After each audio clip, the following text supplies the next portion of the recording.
Welcome. Bender Brothers Podcast Disclaimer. Welcome to our podcast. This show is for entertainment purposes only. We are not experts, and much of what we say may be joke, satire, or exaggeration. Our views are our own and do not reflect those of our employers or affiliates. We may discuss controversial topics, but our goal is to entertain, not offend. Please think critically and don't take us too seriously. We're not liable for any consequences from your interpretation of our content. Enjoy the show. That's it. What's going on? Yeah, a little intro would be nice, huh? Yeah, probably, I guess. Yeah. I don't know make it sound cool, but Yeah, I forget what I did where I went through. yeah, I went through. Go ahead. Sorry. I went to where you pay like people to do stuff. I forgot what it's called.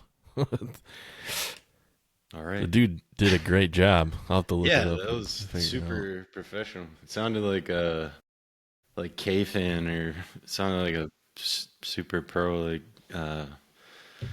radio show or something. Yeah, I heard him. He does bar stool stuff. Okay. So I've heard him on there, and I know he's done some other stuff too. He's done a bunch of stuff, but yeah, it's a little sporty. We need something. Yeah. Talk about Northern Border Banter Podcast. Shout out Northern Border Banter Podcast. Yeah, we got a big episode. Brant Bender and Trent McKenzie. Saturday coming up, big episode. Nice. Live? That's a live one, right? In person. Together. Right. Where are you guys doing that? Just someone's house? At his house, yeah.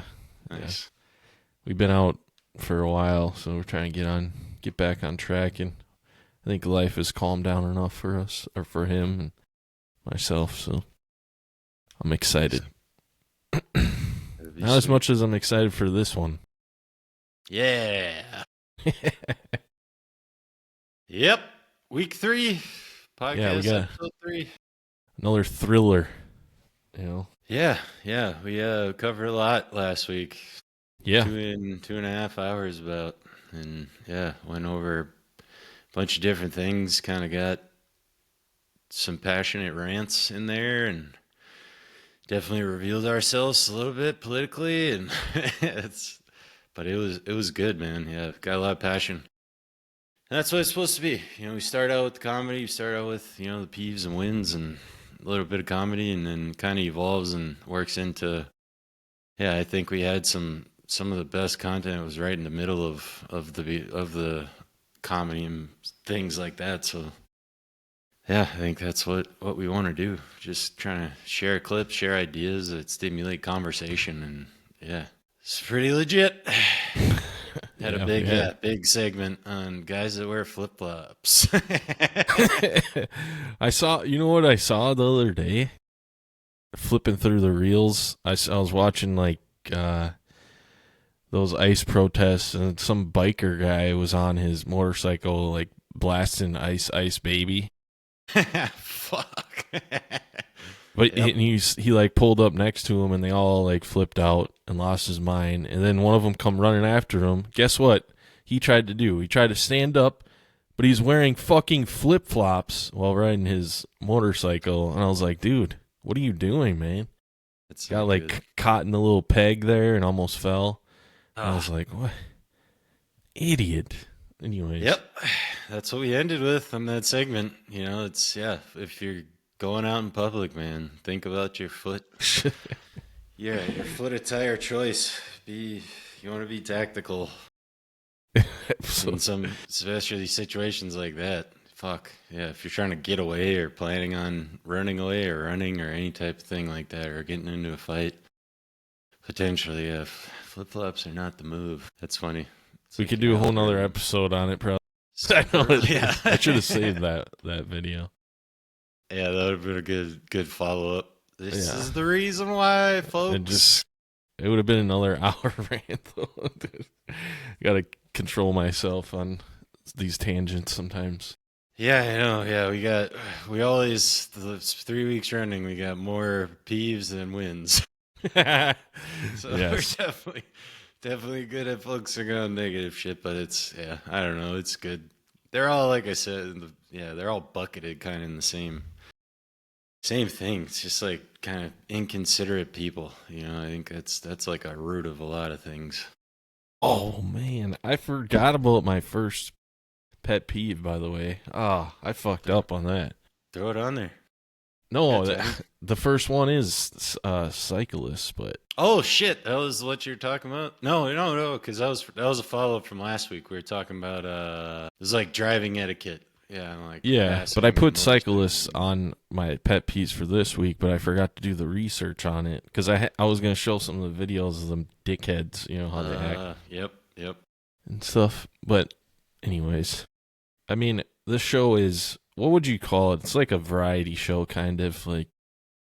Yeah, we're still kind of finding our identity, I'd say, but yeah, variety's probably a good way to describe it. Yeah. I don't know, man, because yeah, like I listened to the whole last week, and there's some funny things. Like we try to make it funny and try to focus on, we both like comedy, we like to laugh, we send each other like funny stuff, and but then we also kind of like serious things and like things that challenge or reinforce our thinking. And Yeah. yeah, I don't know, man. Yeah, we still kind of haven't figured out exactly what it is. Yeah, because it gets serious at times, and like then we like kind of try to keep it light, and that's why we added the disclaimer, at the beginning, because we kind of like we want to allow ourselves the freedom to speak freely as possible, because this is kind of how we talk. I Yeah. think right That's now it's just two brothers like catching up on the week, and right. trying to like work on Yeah. themselves and challenge themselves to learn more about different topics, but mainly it's just us catching up over the last week and like what we found. I just thought of kind of is what you just explained is exactly kind of who we are as people. Yeah. Because, yeah, because we're like, I think, like, I want to say I lean way too, like, I can let anything go. You know what I mean? Like, it won't bother me. I enjoy comedy. I enjoy funny stuff. Almost 90% of the time, 99% of the time, I'm joking or whatever, but then I can be extremely serious. It's like hard. I feel bad sometimes for some of my friends that don't know me as well as like some friends my whole life, and then new friends are kind of like, I don't know how to act. Like, is he joking or is he serious? Or because I do have like standards and beliefs, and sometimes I do get pushed like too far, and I can be too short and serious at times when they think I'm joking or was just joking. Because sometimes it's all jokes, and then sometimes it's like I'm just not in the mood for it. I'm pissed off. Like, I don't know. It's weird. But that's like our show, I feel like. It's Yeah. it's a mix of everything. Yeah. That's fair. Yeah, that's fair. I think, yeah, it's rooted, healthy communication. Like communication skills aren't taught, in public school system. It's a topic we kind of covered vaguely, in depth, vaguely last week, and what we kind of grew up in. And yeah, I mean, I don't know. Yeah, there's like a time to joke and a time to not, and like everyone kind of has boundaries, and I don't think that's like a thing that's taught either. And when your boundaries are crossed, even if you're like in a joking situation, like if your boundaries are, it's like someone calling you a pussy to your face, and it's like, oh, you pussy, what are you gonna fuck, da da da da da, and it's like that may be funny like the first time, but then like if they keep going, and it's like eventually Yeah. it's gonna lead to a fight.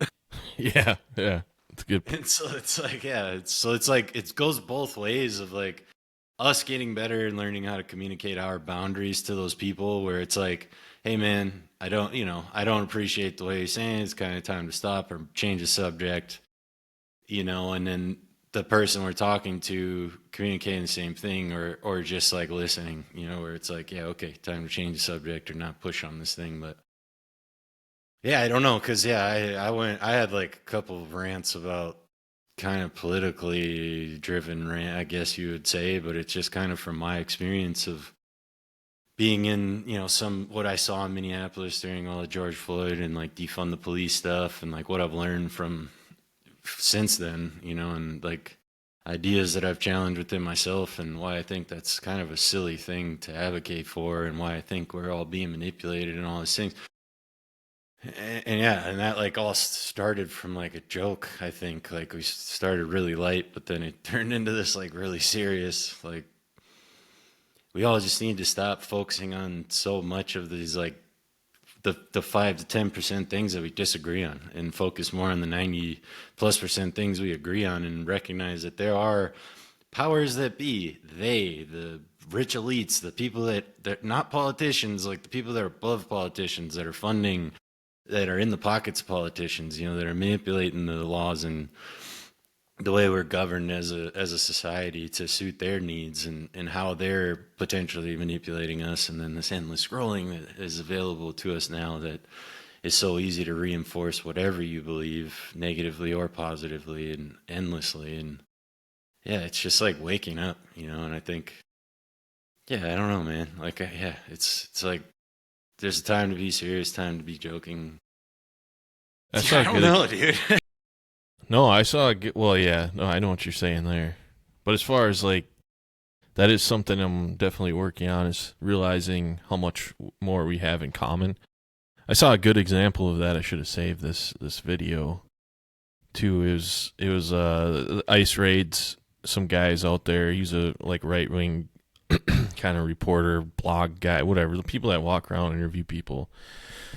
Everybody has them, but there's one guy, this black guy with dreads. Initial was like they're fighting with each other, not physically, but the black guy was talking shit about Charlie Kirk and how he's whatever piece of shit. Oh, I'm glad he died and all this stuff. And then the other guy's just kind of arguing with him back, and then it just became a thing day after day, and they kept meeting each other, and I get like they were arguing, but they were talking at the same time, and they weren't like friends, but they did create like a bond. And the both of them, the other guy that was super hostile, the black guy with the dreads, anti-Republicans, eventually was like he changed my mind about all this stuff, and he was like, what really makes me mad, he was saying this as a joke, is like I realize how much I actually have in common with these people. And he was like, he couldn't explain, like it was crazy how much we actually have in common and how much the same stuff we believe in. It's just there's like the small 10%, even less in some cases, that we disagree on. Some of it's really big, and it's important to certain people, but they only like to really show that 10% and harp on it. The mainstream media, legacy media, whatever you want to call them. But it was a good little back and forth, and the little story some guy put together on their relationship, and I'll have to find that and pull it up for next episode. It's pretty fresh. It's pretty new. It's like, still kind of going on. So Yeah, that's cool, man. That's how it should be. Like, it's okay to disagree with people, but it's like still be able to have the conversation. It's there is like this perpetuation of division, and that is like the first rule of war. It's like divide and conquer, and it's all meant to keep us divided. So that we're more easily manipulated, and that isn't what the founding fathers of this country, that isn't what America is supposed to be about. America was the first democracy ever in the world's history. Like, that was a big deal, that when the Declaration of Independence was signed, like those 50 men risked their lives for a dream, for an idea of something that could be better. And it was rooted in having conversations, not agreeing with everyone isn't going to agree. And the bigger the group, the more people, you're going to kind of miss, or that aren't going to agree. But it's like the ability to have this conversation Where what we would say is Democratic Republic, it's like Democratic Republicans, it's like we should both be able to have a conversation because about whatever topic it is, because through that conversation we're going to come to the best result for the majority.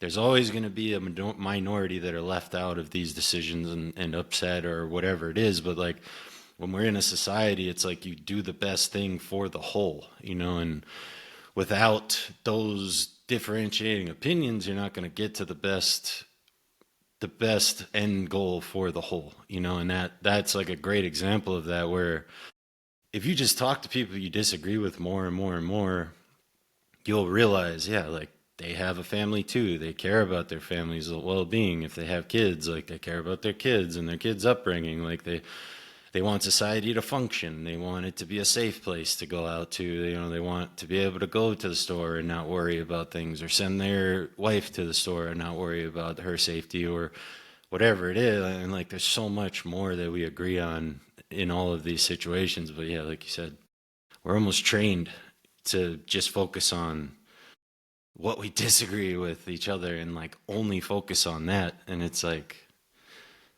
dude, it's just it's like waking up, but it's like zooming out, you know, like another layer too, you know, from the whole system, like the system we live in, the system that's being perpetuated by the people that control the money, that control the banks, you know, not the politicians necessarily, but the politicians are kind of the mouthpieces for these people, you know, and it's just like, think for yourself, go get back to like trusting your gut, you know, like, you know, a good person whenever you see them or meet them, whatever race or culture that they're from. Like you can kind of feel it, you know, when you're out in public, and vice versa too. Like it's like, you know, a shitty person whenever you come across them, you know, and like, Yep. yeah, somewhere along the line, we just started listening to this narrative, you know, and I think it's this media, you know, it's the media is more close at hand than it's ever been. You know, it used to be just TV, and then before then, it used to be just the radio and newspaper,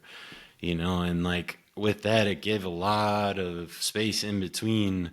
You know, the paper only comes once a day or once a week to certain people, so it gives a lot of space for people to freely think for themselves. Whereas now, as soon as you wake up in the morning, you're looking at your phone, you know, you're looking at news from all over the world, and it's all usually the most like triggering clickbait articles or things, and it's just so easy to get sucked into that negativity loop and that like us versus them, you know, in every aspect. And when it's like, dude, like if we all just, it's a whole like, yeah, like the power is still within the people because the people are the majority, but the people in control know the people have the power, so they're doing whatever they can to keep us divisive, and divided. Boom. See, started out like a joke. It turns into fucking There you go. free thinking. Speaking of free thinking, I don't have a segment, but Yeah, what are you segue. typing over there? I'm trying to find stats, but whatever. Again, that video, but couldn't find it right now, so whatever. I'll find it later. Put it to next week's show. All right. But we should get our show started probably. Last week we went a little too far. Not that we. Yep. Yeah, we went a little too long for sure. Too far, too long, whatever. So we got some pet peeves. We got some wins. Some little bit of our favorite show or comedy. I didn't add anything to comedy. I don't think I did. Maybe I did add one. There's one from you, and then there's one from me.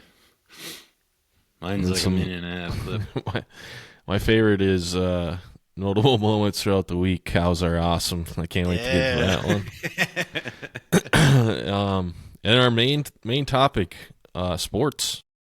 Big part of both of our lives, your life especially. So. Yep, another dense topic. Could be hours, but we'll kind of just try to hit the main points, you know, and emphasize, the importance of sports, especially in the youth culture and kids' lives, you know, and I think we grew up, sports were a pillar of our entire childhood, and I think some of the best moments, best lessons, best, you know, our best traits kind of are rooted in sports and the development that we obtained through playing sports and pursuing sports. Some of our best memories too, man. We spent a lot of hours. A lot of hours throwing a damn tennis ball against the steps and fucking just creating shit in our brains, different scenarios, and yeah, it was good. All right, we'll get into that. Let's start with our pet peeves again. Our favorite topic seems to be, for sure. A lot of passion. A lot of passion comes out. Yeah, well, this made me think of it last week when we were talking about the driving and all that stuff. Cyclists popped up. Yeah, that's one of my biggest pet peeves. It's not so much the cyclists more than it is the bike lanes in our city of Minneapolis, my city of Minneapolis. Grew up there, lived there for a good chunk of my life. It's crazy, but the cyclists, start with them. I mean, my biggest one is them driving in the road when there's a bike lane or a bike path. Like driving around the lakes and shit, there's bike paths. I think they just, like, it's too crowded, so they want to, get on the road. But then they drive in the fucking road where a car is driving, and we have to stay. We can't pass them. It's too narrow to pass them 100% of the time. I don't even know if you're supposed to pass them, but it's just fucking drives me absolutely insane. Getting stuck behind a bicyclist. And it's not even like after that, they get on the side streets or whatever, and they're still like driving right down the middle of the road, which is fine. But then you have to stop at the stop sign like I do if you're going to do that. Yeah, that's the biggest thing. And the biggest thing is the bike lanes in a state where it's winter 6 months out of the year. I don't understand the math and how it's adding up. I get they want, like, the reasons why they want people to ride a bike. It's healthier. I don't believe in the global warming or any of that stuff. So I mean, that's happening, but I think it's normal. Anyways, that's another tangent I don't want to get onto. But there's so many reasons they make up, but it's not realistic at all. It's 0% realistic. It's just like a feel-good thing. And then we get rid of lanes for cars, and traffic's 1,000 times worse.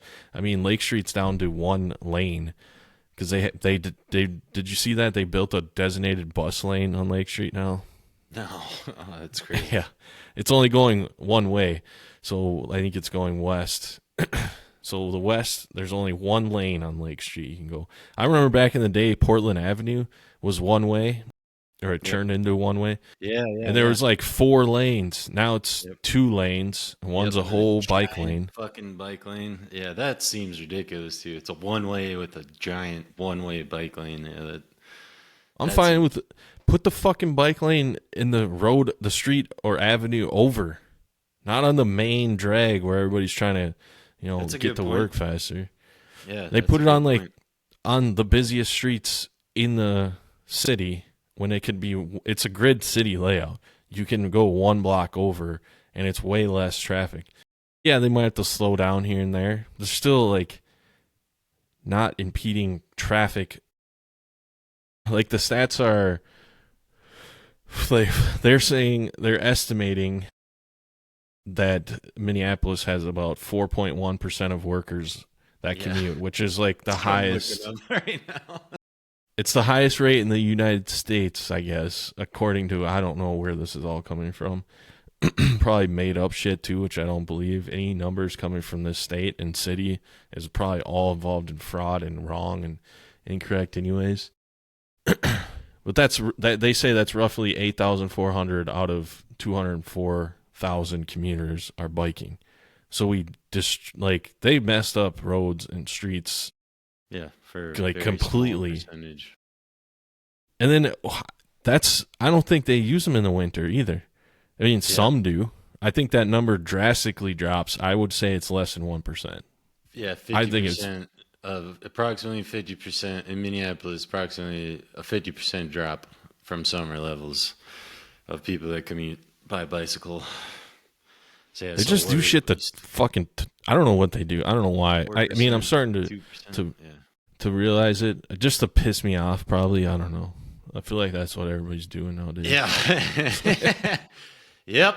I'd assume it's people, politicians, whatever, like platforming their whole thing. We're gonna make a fitter city and da da da. And that's why it's important to do your research. Like look at the facts. Look at the stats. Like because whatever the feeling is, it's like yeah, you feel like you're gonna create a healthier, but then it's like you do all this shit and there's still only 4% to what like 2 to 6% of the population of a city, but you change 25% of the roads like that.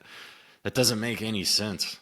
It's and like how yeah I don't know yeah obviously this could be expanded upon. You could do a lot more in-depth research and see like is there a correlation, like has there been more bikers since they've done all of this work, like and how significant of that increase has there been, and with these low percentages it's like it can't be that significant, and yeah man I'm with you, like I have friends that like make their living being bicyclists, but they aren't dicks about it. They have good bikes that they can go the speed limit on. Like that is a thing too. Like with the parkway, like in Minneapolis, like with the parkway, it's 25-mile-per-hour speed limit. So it's like a bicycle on a nice road bike, you can do that pretty easily if you're pumping it, and like you got a decent bike, and yeah, and like so yeah, if you're gonna be on the road and you're going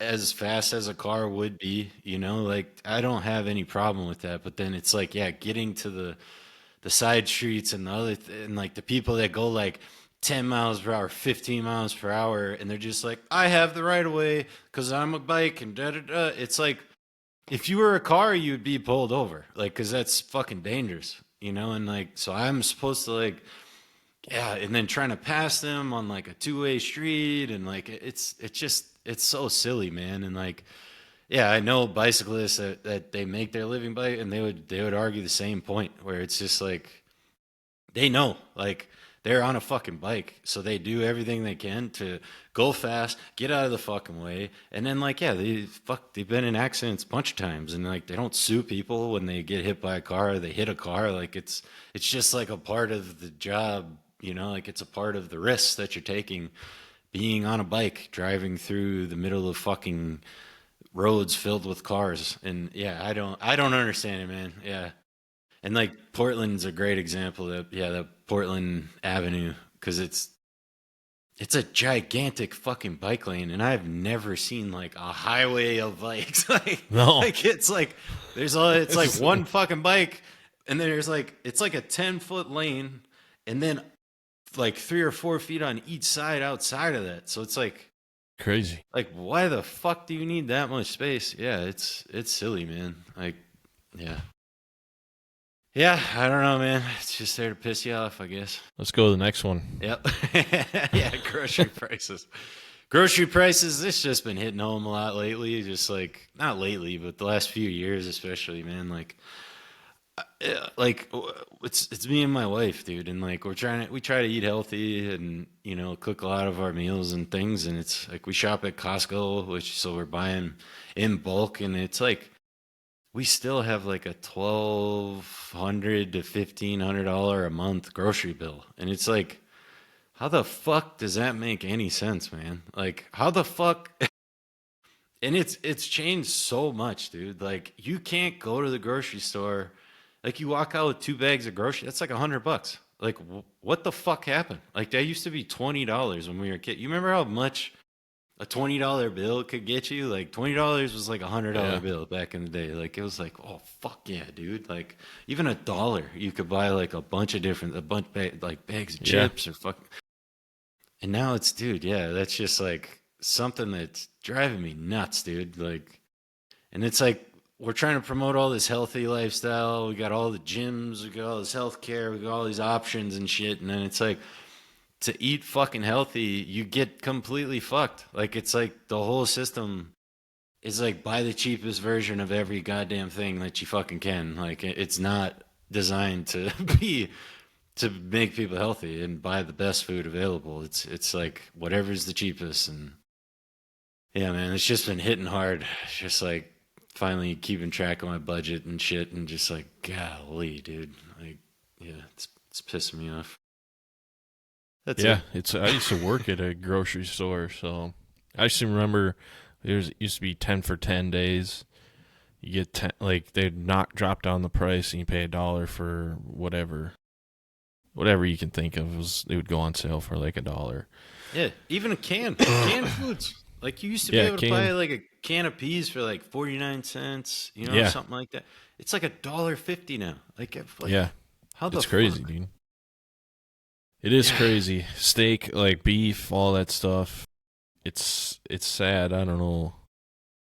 I don't know. I actually watched this little documentary last week, and it was about food in restaurants, but I'm assuming it has to kind of be the same thing because they're talking about how all the food in restaurants all taste the same throughout the country, and they explain that there's now only three big distributors, unless you are like a local restaurant that only sources out to local farms and local whatever in your area.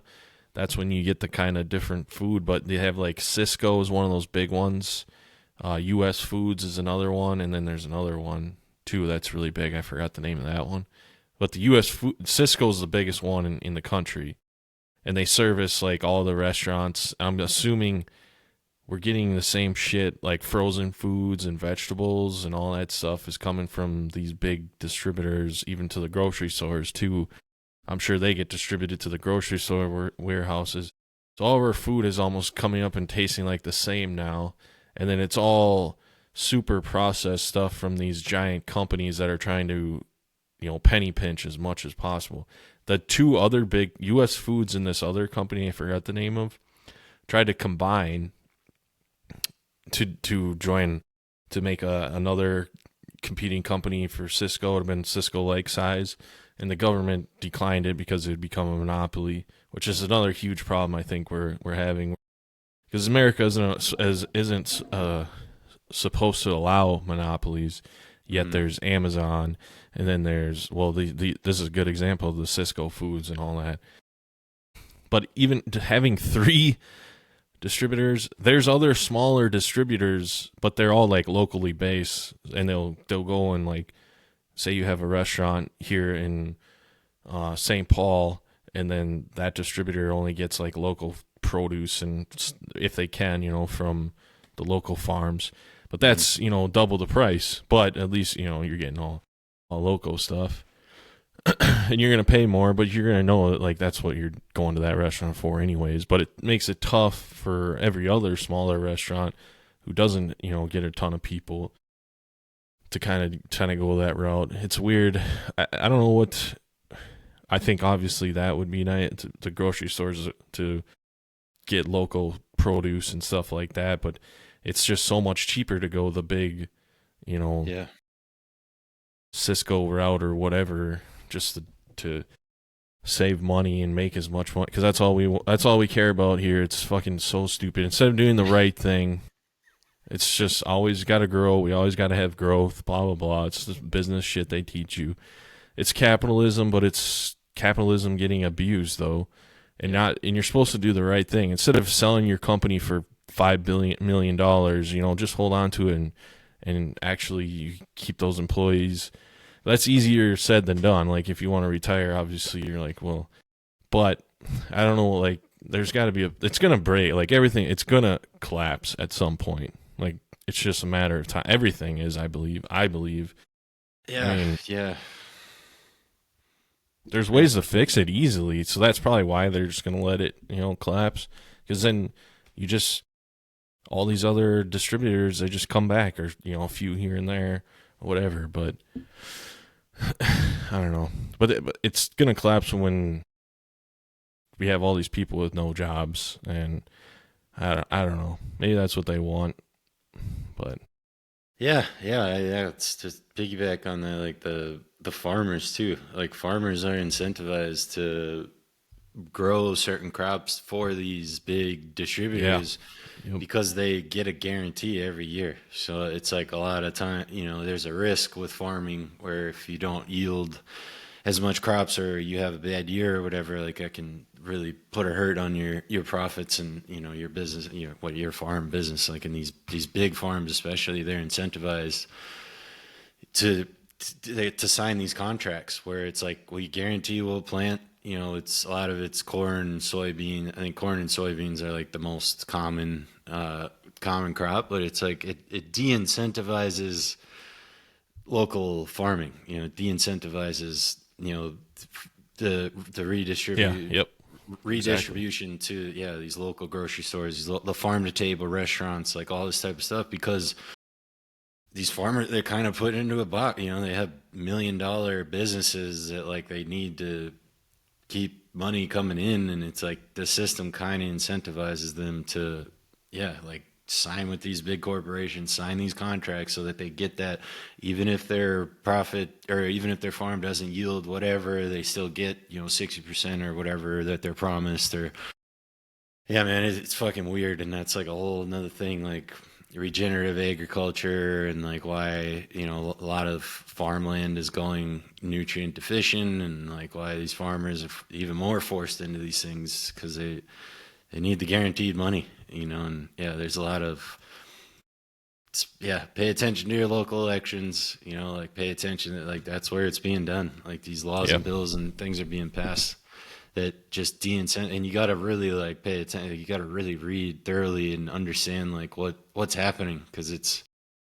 they do it pretty subtly and they word it very boldly so that people are de-incentivized to read it and understand it fully. But it's like like farmers are being pushed into these boxes, and then these big ass corporations are just taking more and more of a stronghold on the market, and that with that comes easier to manipulate, easier to control, easier, to whatever the fuck it is. And like the stats are out there, the facts are out there. America is like it's one of the most prosperous countries, but it's like we have like the most gyms and like nutrition supplements per capita, but we're like the most unhealthy people as well. Like it's such a contradiction. A lot of that is rooted in food and that whole system. So that was a good one. I feel like that could have been a whole episode, really, if we wanted to. We're pretty passionate about a lot of things. Go on. Next one. I want to hear this is yours. So homework. Yeah, I wish I would have brought this one up last week on our education episode. What was our episode last week? Public schools. Yeah. Homework, dude. Oh, I don't know why I thought of that. I think I heard somebody maybe talking about it. What a stupid fucking concept that is. Hey kids, here's homework for you to do at home when you just spent a fucking 8 hours in a school. We can't teach you what we want to. Here, go learn it on your own at home. Have your fucking parents that bust their ass for 8 to 10 hours a day, if not more, come home and have to teach you themselves, even though they're paying taxes for us to teach you. But we can't do it because we supposedly don't have enough time. Or we're just actually, the truth is you're fucking shitty teacher. Fuck all these the older I got now, what a bunch of pieces of shit. What did that get, like, what does it teach you? Okay, one thing, discipline maybe, I guess. But it fucking ruins your whole life after school. You're a kid. You only get to be a kid until you're 18, I guess we'll change it then. But even like 16, you can start working. So you get 16 years. We don't need to do fucking homework. Okay? We can do it at school. Schoolwork. Homework does nothing. It makes your parents learn stupid shit and try to figure out stupid shit that you're not going to use throughout your life anyways. And you're just like, and because my teacher sucks at their job. No, they have an hour each period or 50 minutes or whatever. That's plenty of time. You guys just are lazy, and they follow stupid fucking books or whatever they're supposed to, their curriculum, whatever they are told to follow. It doesn't even, none of that shit, nothing work. Like, I don't take home work from work. Like, I don't get homework from work. If anything, I'll stay later. If anything, maybe a couple times a year I'll have to work, a weekend or whatever. In my job, at least, I know some people work more, probably because they suck at their job and can't fucking get shit done in the time that they should get it done. Yeah, or they No one have talks about bosses that that. don't know how to, yeah, bosses that don't know how to Yeah. fucking allocate time properly, and like, yeah, yep. Yeah. Sometimes you just got to do something. Just do it to get it done with. I mean, it could be right Yeah. or wrong. It's their fault if they're going to fucking, I don't know. Well, it's crazy, though. Homework is the craziest thing ever.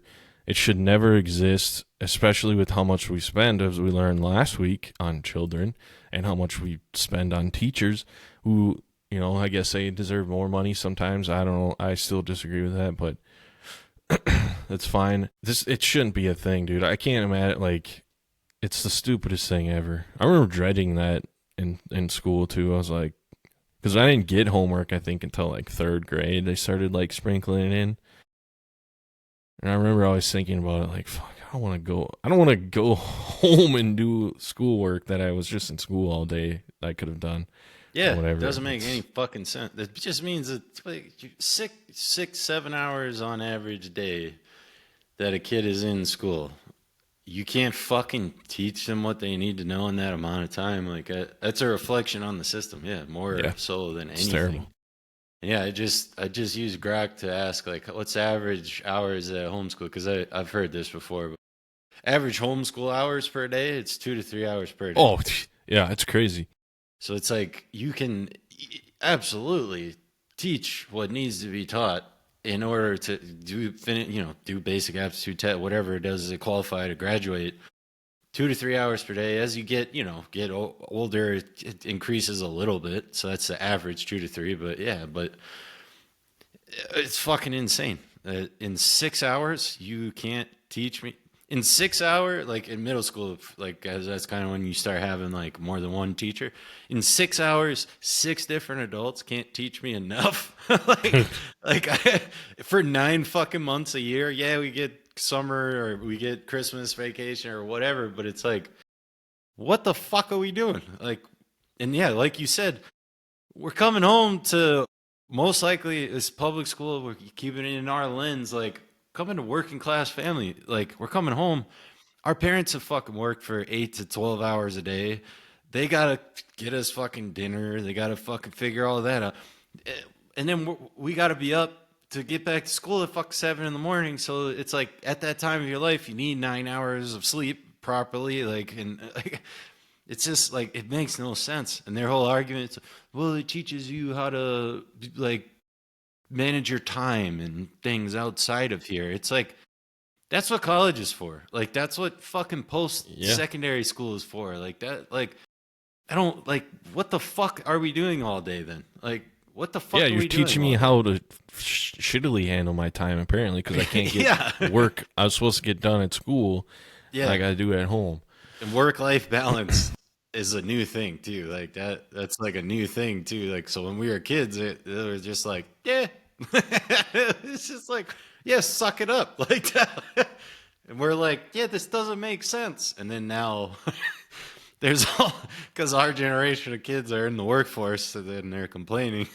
And they're like that's where like work-life balance just became a thing probably like 5 to 10 years ago. Or it's like, oh yeah, it's not healthy to work for fucking 8 to 10 hour, 12 hours a day, and then go home and work for another fucking 2 hours, and then you come back and do that 5, 6 days a week. Like you're gonna burn out. You're gonna be a miserable fucking person. Like, and dude, it's so the stats are out there too. Like if you look at other like Italy's big on like I think they get like 2 months of paid vacation off, and like they get like 2 hour lunches and 4 day work weeks and like all these types of things, and like productivity is increased and like all happiness and all these things. Like, and it's like the stats are out there, dude. Like people just don't want to accept that, you know? Yeah. There's jobs where you're going to need to like crack down, but even then, that's not every single fucking day. Yeah. It's here and there. Whatever people say, dude. A lot of people over exaggerate everything, but and they make everything into a huge deal. Like, it's just It's just what they do to make themselves feel important. Homework sucks. I don't think I'm gonna send my kids to school. I heard this one to school at all. I heard this create this theory. It kind of made sense. He was like, he mentioned like I don't think kids need to go to school at all. Like, just let them do whatever they want to do, and they find an interest in something along the way, then you can start teaching them about that, whatever it may be. If they're into airplanes, oh well, here's how you build an airplane, blah blah blah. You teach them all that stuff. If they're like, oh man, this is the greatest thing ever, then they're probably going to turn out to be an airline pilot or mechanic or something dealing with that, you know. But you don't have to. I don't think you have to do anything until maybe teach them how to read here and there but I think they'll learn that on their own as well. I don't know. Yeah. I just think That'd be interesting. some kids aren't, maybe. I don't know. I thought it was a good theory, and I was like, Yeah. I agree. I don't know. I learned, like you and I, we've made up games. We've learned more in the summer probably than we did at school just by doing stupid shit. We're like, oh, I can't do that. I shouldn't do that. Or, oh, that worked. We should try that. I feel like that's gotten sucked out of me, actually. The older I've gotten, the less creative I've gotten, and less like time I use my brain. Now I'm just like a machine. Maybe that's what they want. Yeah, it is what they are. 100%. Imagination is, it's like the tool of happiness. Yeah. You know, and like it's like gone now. Like there's no being bored anymore. You know, when we were kids, you got bored, you like figured out something to do. You know, you created a game, you created like when we were a little kid, like playing with Legos and like building cities, and like then we'd have like a whole fucking thing, like police chases and like the hospital and all this stuff. Like, and we were creating these worlds just in our minds, you know, and like that doesn't exist for a lot of these kids now. Grow up like iPad kids, and you know they're constantly looking at something, and it's telling them what to think, you know, and how to think, and on top of the stimulation that comes from all that stuff, and where all that's rooted in, and that do the research on all that stuff. It all comes from the same people that design casinos, and the same people that design slot machines, and the same people that keep adults looking at the same fucking machine for hours on end, pumping money into it. That's the same people are doing the research and the psychology hacks behind these apps and these games and endless scrolling on all these different platforms and all this stuff. Like, it's freaky, man. And yeah, it's a damn shame. And we've already, like, we're 100% kids aren't going to school. Like, we're going to figure it out. Cause it's like, dude, to teach kids, it's like, you got to be smarter than an 8-year-old. Can you be smarter than an 8-year-old? Okay, yeah, then you read the fucking book for the next year, the year before, prepare. You know, once they get to middle school, high school, you're starting to get into algebra and like all these more advanced maths and like different things. But it's so fucking it's so much more possible than we are made to believe, because it's the system. They want to keep perpetuating this stuff, and you'll never hear about homeschooling unless you do your own research. Like, that shit's never going to be on mainstream media because they don't want that, because public school system is a big money laundering system, just like a lot of other scams. Like I mentioned, the Olympics is a big money laundering system, and it's fucking, we got to break down these things, and that's how you do it. You just take power into your own hands. You're like, oh, if I could fucking teach my kids, like. And they're on Grok. There's like a breakdown of like average hours per day on the age. So it's like pre-K, it's 0.5 to 1 hour a day. And it's like play-based, 20 to 60 minutes recommended. Like, and then kindergarten, 1 to 1.5 hours. Grade 1 to 2, 1 to 2 hours. Grade 3 to 5, 2 to 3 hours. Grade 6 to 8, 3 to 4. Grades 9 to 12, 4 to 6. You know, and that's college prep self-study. You know, and that's like, by the time they're 9th to 12th grade, like, they're already figuring out what they're interested in. And then they, you know, if you build the right habits and, and just empower the kids, like, they will. Education's fun. Learning things is fun. Like, that's why this podcast is fun for us. Like, we get to fucking research things, and we're learning things. And it's like that just gets stolen from us. Gets beat out of us. Yeah. Yeah, good call though, man. That's such a good. We didn't even say any of that last week. Yeah, homework is just so fucking unnecessary. Golly. All right, yeah, that was a good one too. Fuck. Yep. uh, Yep. our last little pet peeve here. I like this one. This is a good one too. Good Yep. call. You want me to play the video, or do you want to play the video after? I'll read it and then you can play the video. So tailgating. So it's pet peeve is tailgating when clearly there's a semi up a few cars ahead, slowing everyone down. So that specifically, you're fucking in the left lane. You're trying to pass Yeah. people. You're trying to get home faster, whatever it is. And there's clearly a fucking semi truck up in front of you, slowly passing another semi truck. But then the person behind you is like on your bumper. It's like, dude, you're making this so unsafe for everyone. And it's like, I can't make anything fucking move fast. Like, I'm in this lane to go faster. Why the fuck are you on my ass? We drove like 9 hours there and back this last weekend. So these are like, oh, dude, it happened so many fucking times. It's like, there's a very easy one to add to the list. Yeah, that is a great example. The best thing ever, though, is when they get a little gap to the right, and then they think they can go around you, and then you just catch up to them. And I'm just looking at them like, you're a fucking idiot. I'll mouth every time. Like, what? And then they get stuck because the car. Some people realize that too. And if I see that too in front of me happen, I'm on. So they can't get over until who knows when, depending on how long the line is. That's a great one. That's a good example. 100%. Yeah, and then this one, the second part kind of goes well in hand. So semis are the biggest culprits of this, but it happens with normal cars too. Normal people. Yes, so it does. Semis are people that pass going one or 2 miles per hour faster than the truck or car they are passing. So if you get into the left lane, it's time to kick it into gear, and then you can get back in the right lane and slow back down to whatever you want.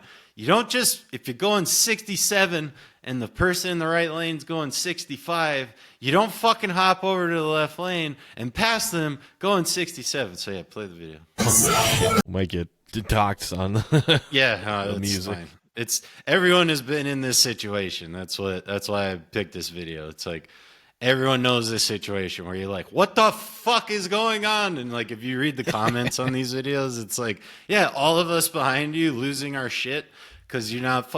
It's, oh my gosh, dude. And like, I have a lot of respect for truckers. Like, I think everyone should, because there's a big fucking stimulation to all of the way we do anything, especially in cities. Like, you wouldn't be able to survive without truckers.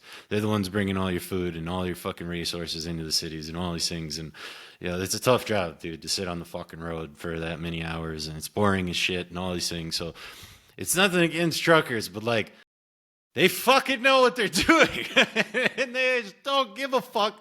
And it's like, bro, it must just, I'd be curious to ask a trucker. You know, like, it must cost just a shitload more gas to just give it a little gas. Get the fuck out of the way.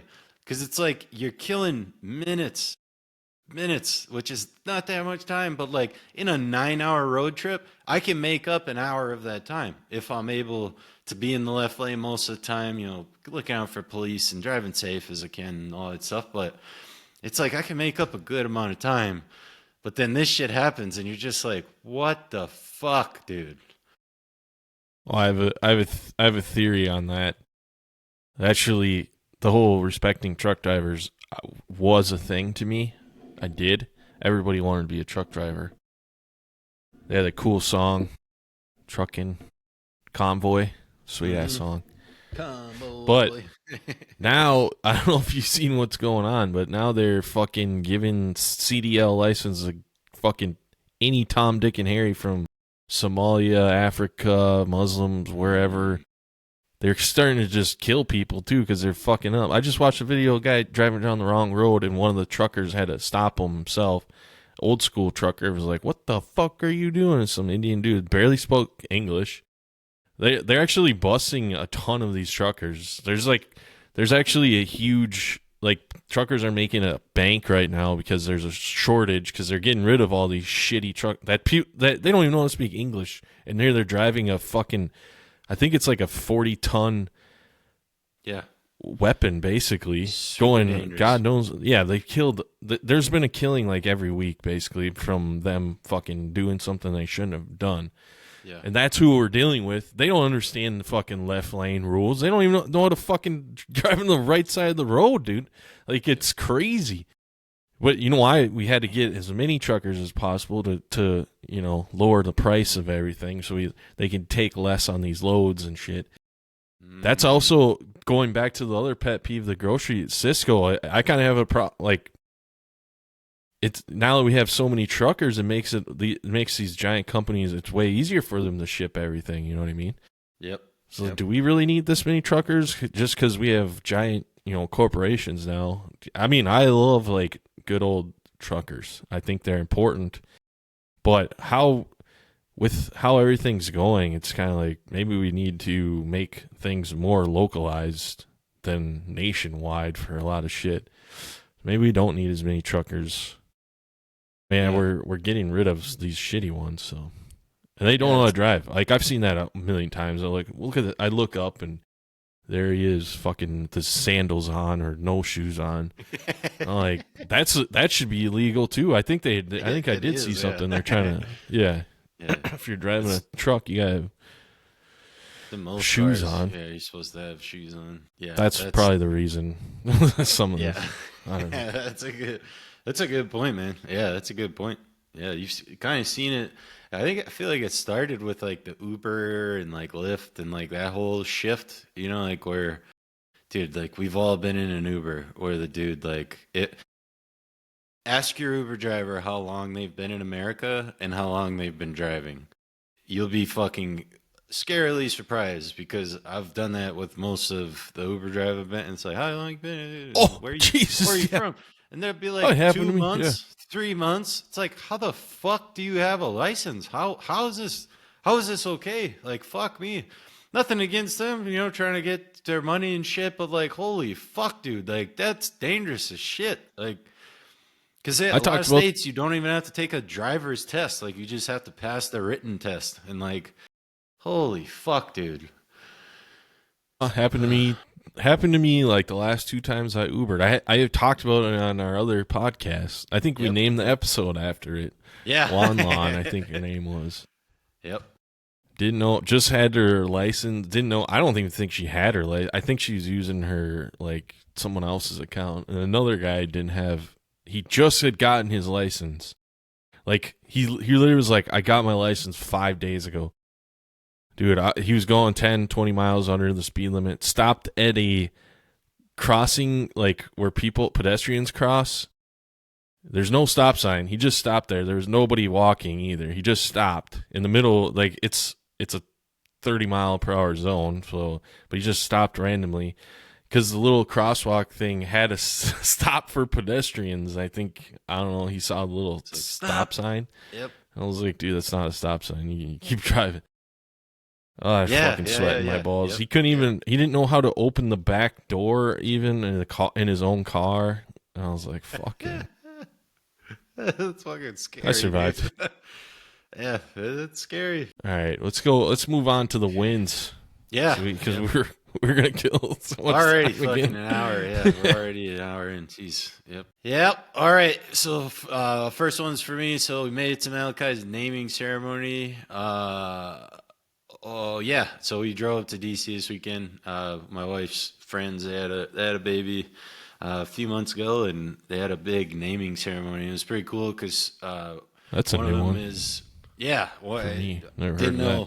One of them is like very like Orthodox Jewish, I believe. Orthodox Jewish, I think, is the right way to say it. And one of them is, I think, Nigerian, and they like combine both of their cultures. See, they like announce like we used Grok to like figure out how to do this like as best as we can and stuff. And it was pretty interesting. It was interesting for like, it was a lot for a little baby, but it was a lot of love.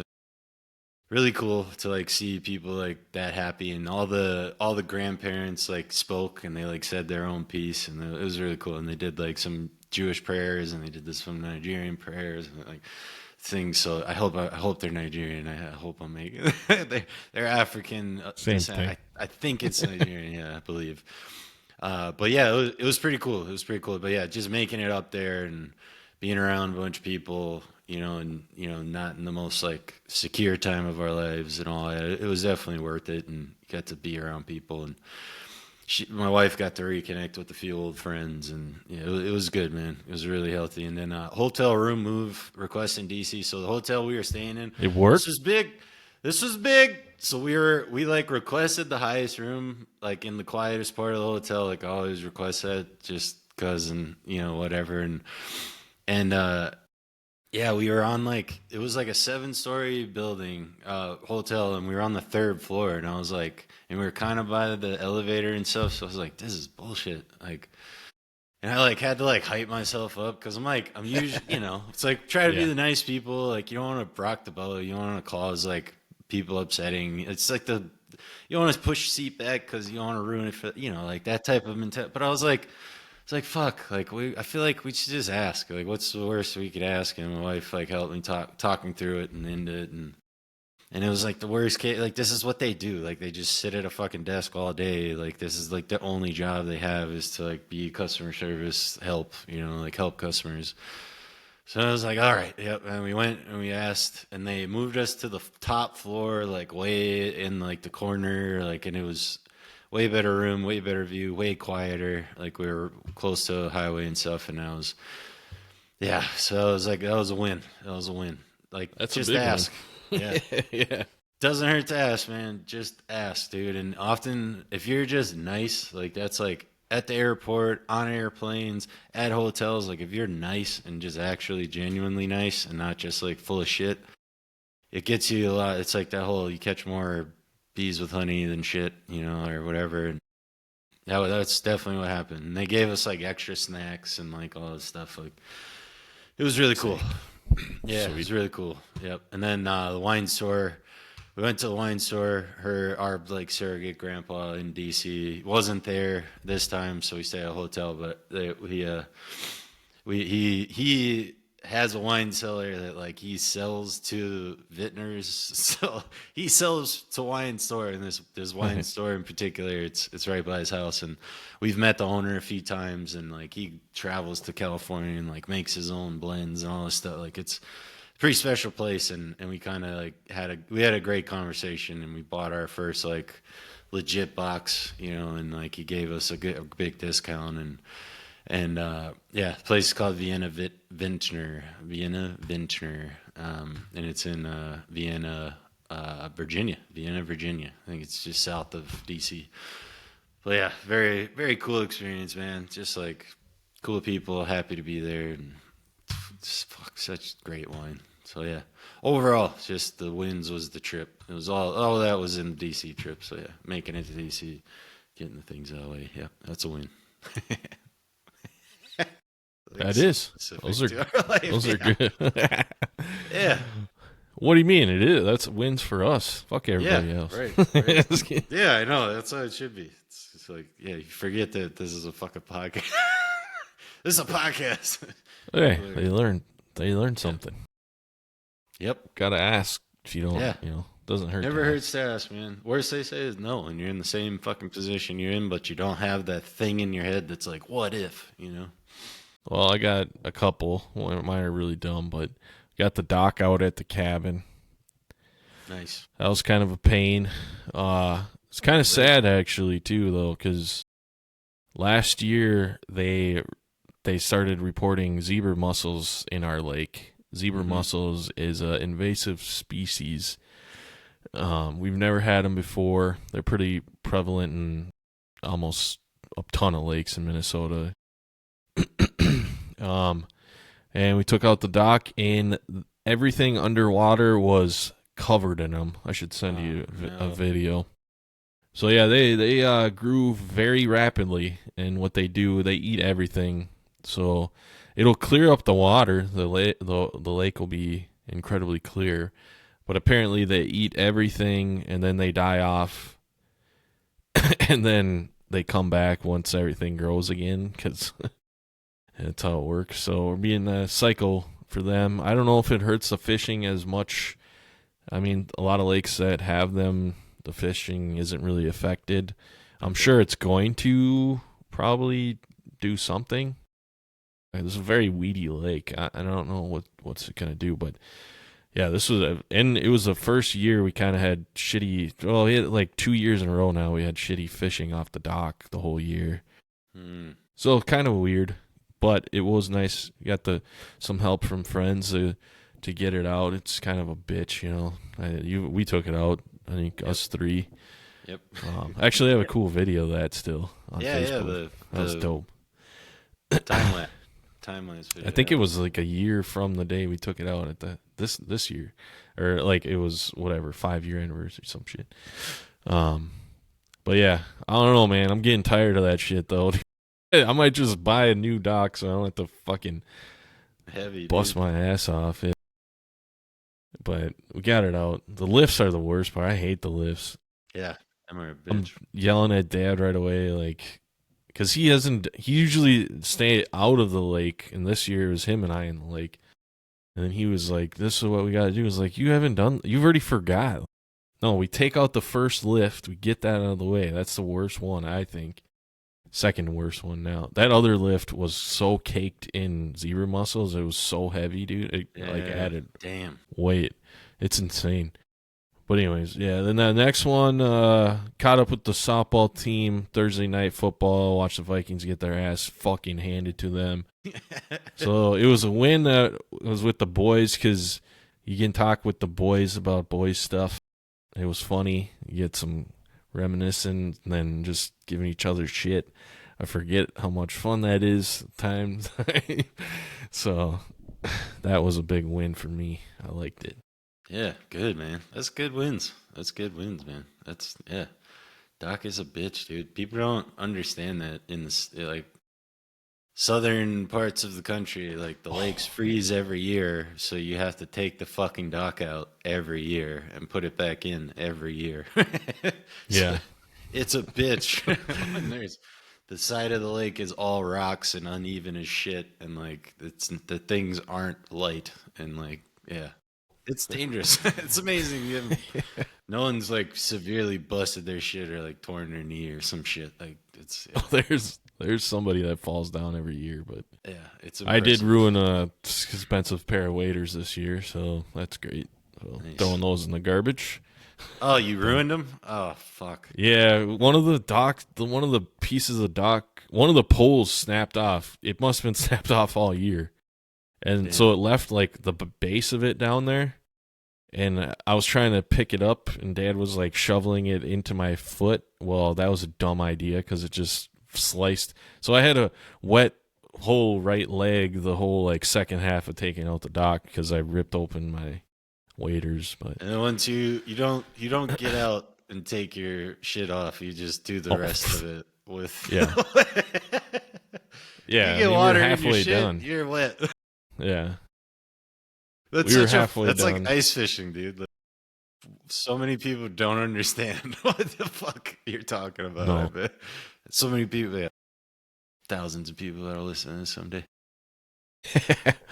For real, it's like a foreign concept. It's like, yep. Okay, let's move on. All right, that was a good one. Yep. We got the comedy. We got some comedy clips. I did add one. I do remember this one because I haven't looked at it, so I tried to keep it fresh because I watched them last time, so I didn't have like a. It's one of those. Reaction. It's stupid, but it's stupid funny to me. I don't know why. I had a bunch of them. It's weird because I have Facebook. I have all the stupid social medias, and then each one has like a different algorithm. So I don't want to share my Instagram. I don't want to like do that. My Instagram has the most comedy on it, and I'm pissed off. Like I need to get that over to my YouTube. My YouTube is more like retro video games and then drag racing. All right. It's so dumb, so random. So I'm like trying to even it out on trying to get, because some of these, I was fucking dying laughing one night. I was like, God, I want to put all these in there, but then I'd have links from Instagram, Facebook, and X. Well, this was one that I did. I was like, I got to get this one over there for whatever reason. Throwing with your opposite hand. Yeah. No coming back from that. That's From cool. the life live when I'm She's holding her away. hand. Like, yeah. I was probably gonna get us fucking Let's taken make down. our escape. Damn it, the music's part of it though. Yeah, we did. Her face. Oh. Yeah.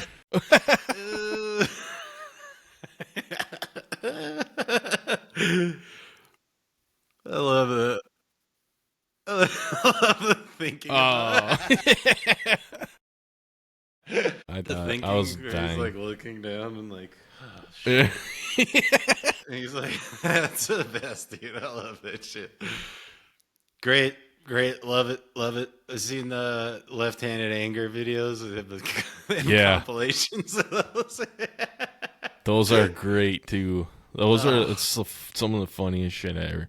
There's Yep. the things people come up with. Like I hate that the fact that I'm like watching all these videos, but at the same time, the amount of comedy is untouchable. Like it's so there's so many funny little sketches Yeah, and dude. shit, dude. It's so there's so much comedy. It's so fucking funny. People are fucking hilarious, dude. Yeah, random shit too. Like Yeah. people that, it's like they would only be comedy in this time right now where like this there's like shorts and like YouTube and like all Yeah. these different things like not stand-ups, like they have like their own little like they find ways to like, yeah, dude. Oh, that was great. I love that shit. There's Comedy like a, sketching. yeah, it reminded me of there's that car commercial where the dad's playing catch with his son. It's like the same thing. And like the thing at the end was like raise your son right or something. Like because he's like, all right. And he's like trying to throw the ball. Oh, it's fucking great. I'll have to find that we'll do a follow up. But yeah, all right. This is Jeffrey Asmus. He's from Minnesota, born and raised. In this clip, he's in New York City, so I think he lives in New York City now. I think he moved there for comedy, just like, and he's one. I think he's one of the funniest comedians around, but not well. He's got a bunch of specials on YouTube to check out. But this is a clip following up last week. I tried to like say this joke, and I fucking totally butchered it. But it's oh, dude, it's so fucking perfect. You there, yeah.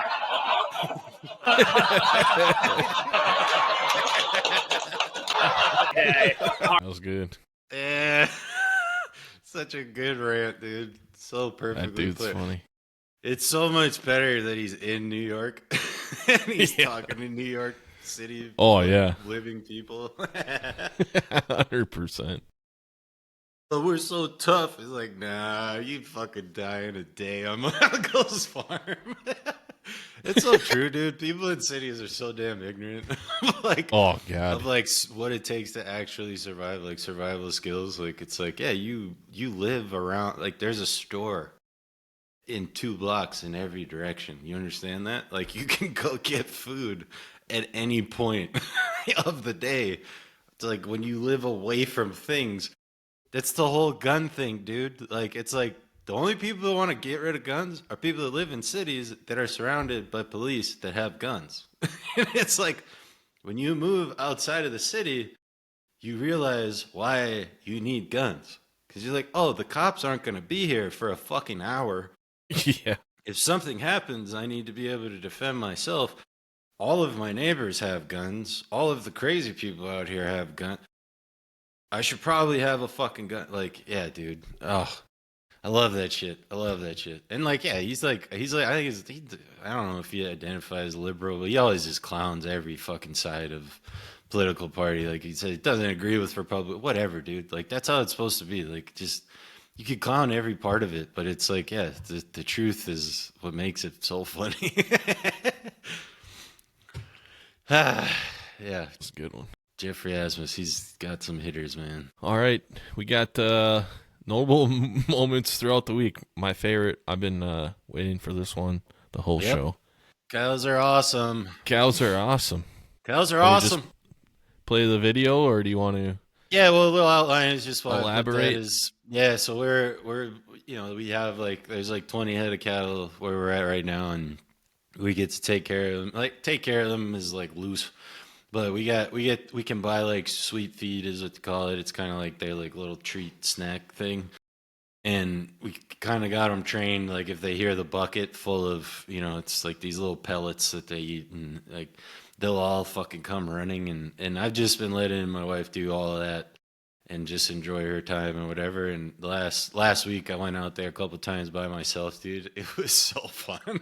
Like they're they're they're like the biggest food driven dogs ever. They're just they don't give a fuck about anything but food, but they're like really sketched out about people. But then there's a couple that like they get it. They're like, "Oh, you're the food people, all right," and then they're Yeah. just like always next to you and always trying to like put their head in the bucket and like you gotta like crank their fucking neck, like they're hundreds of pounds and like you gotta like really fucking move them. Like they don't just move, like they like dude, it's just been so fun. And like, the realization of just yeah, cows are the shit, dude. Like they're just big fucking dogs that are like a little they're like dumber than dogs though. Like they're like super simple minded, like but they're cute as shit and like they're so yeah, and they just don't give a shit about anything. And this clip is it's kind of in there, but it's like it's just a clip that I think everyone should see.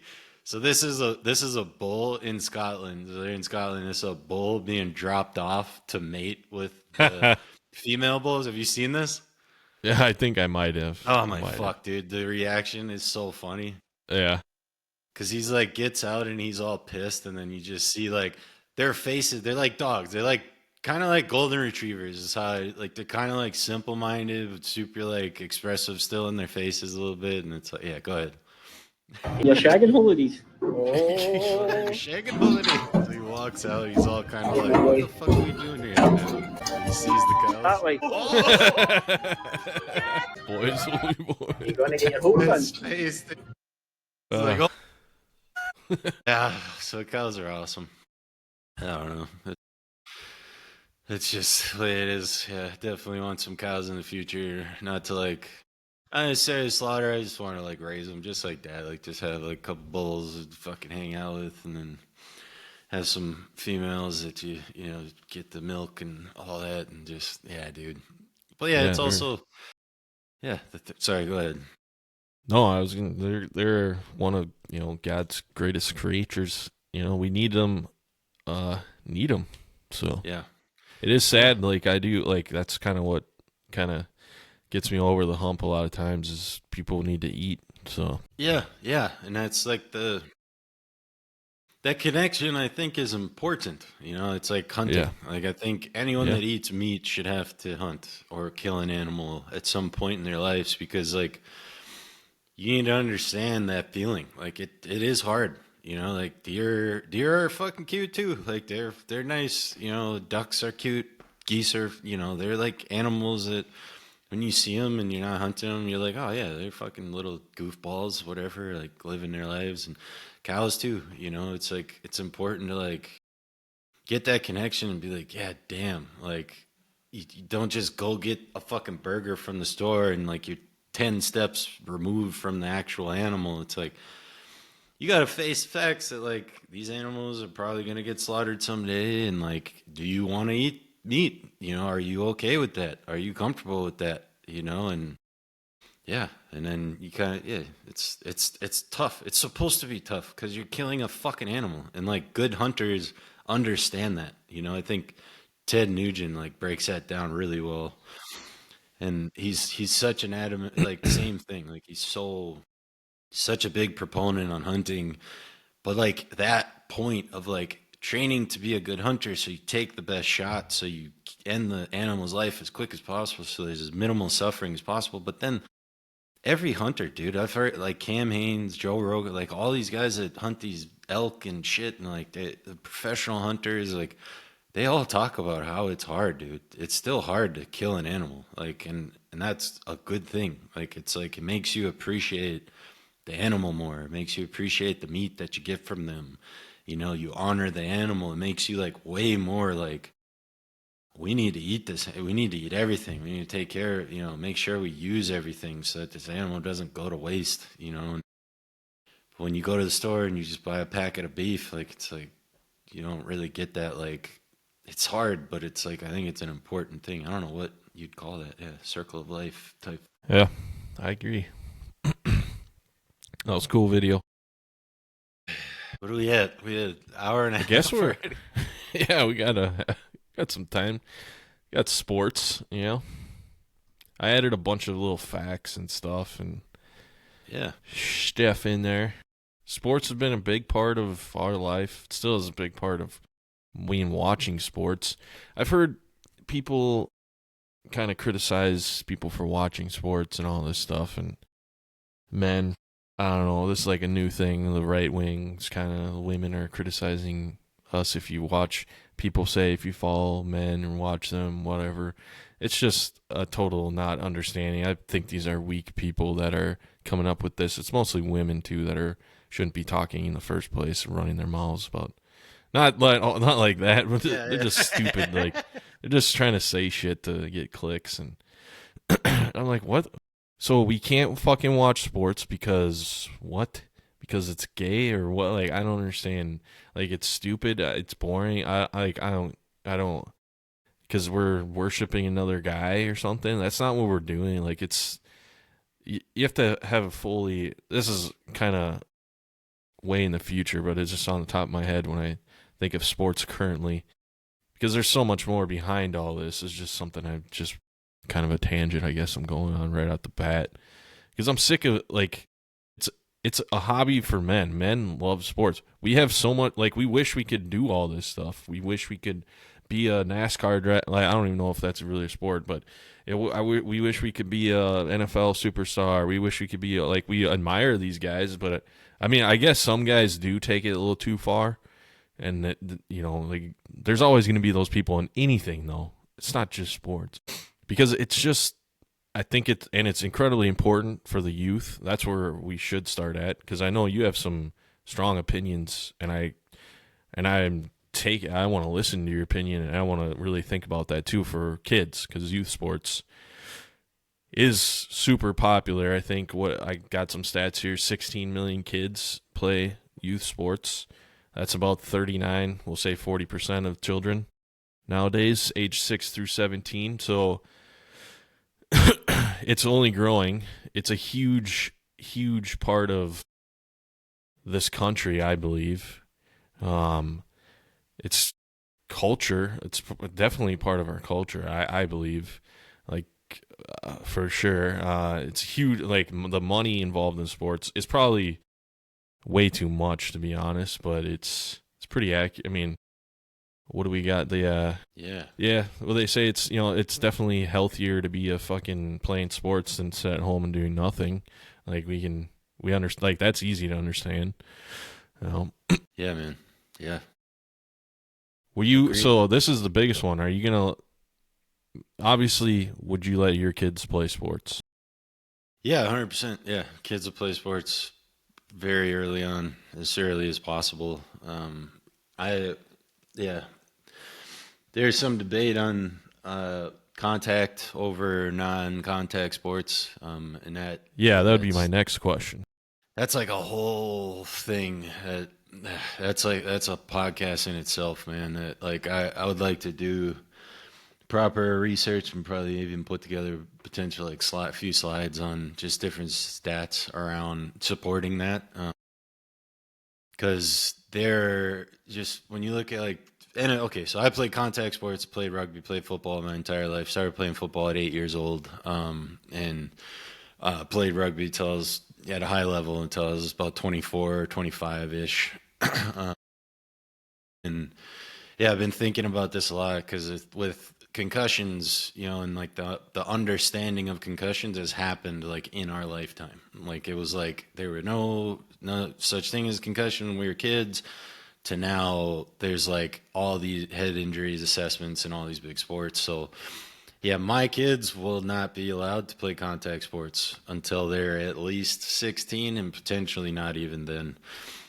Because of what I experienced as a kid and the head injuries that happen. And dude, I see it all the time. It's one of my least favorite things to see is like little 8-year-olds just doing like a tackling drill and it's just head-on-head collisions, and it's just giving kids concussions. And I'll look at the comments of those videos, and it's just a bunch of people like, yeah, how are you gonna make them tough without that? And it's like CTE, like head trauma issues, don't show up until you're like late 30s, 40s, oftentimes in your 50s.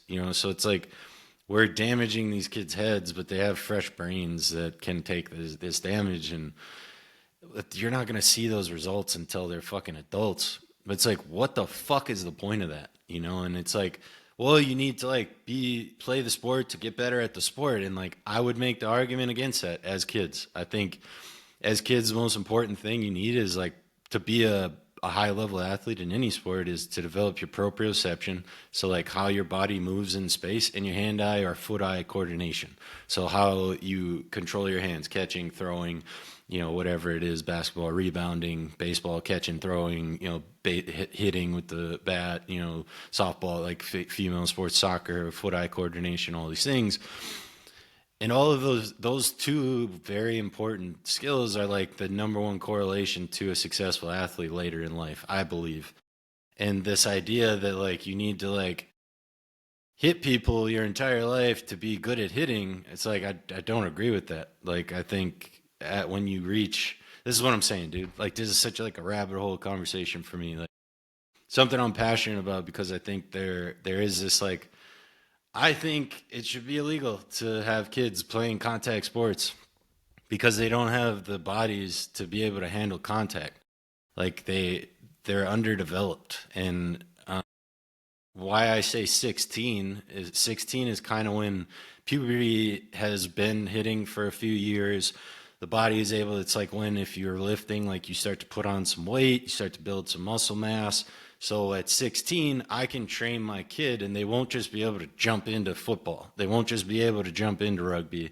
I will take them for at least a year, and I'll train their body and their neck and do proper technique and all of these things to prepare them for contact, so that if they do want to play contact sports into college or later in high school or into college, then they'll have the body that's capable of handling that, so they'll minimize the risk. There's no mitigation completely of head trauma risk when you're playing football in particular, but rugby or football, but you can drastically reduce it. And it's just like a fighter, it's just like if a dude gets knocked out 15 times, by the time he makes it to the UFC, he's probably not going to have that long of a career.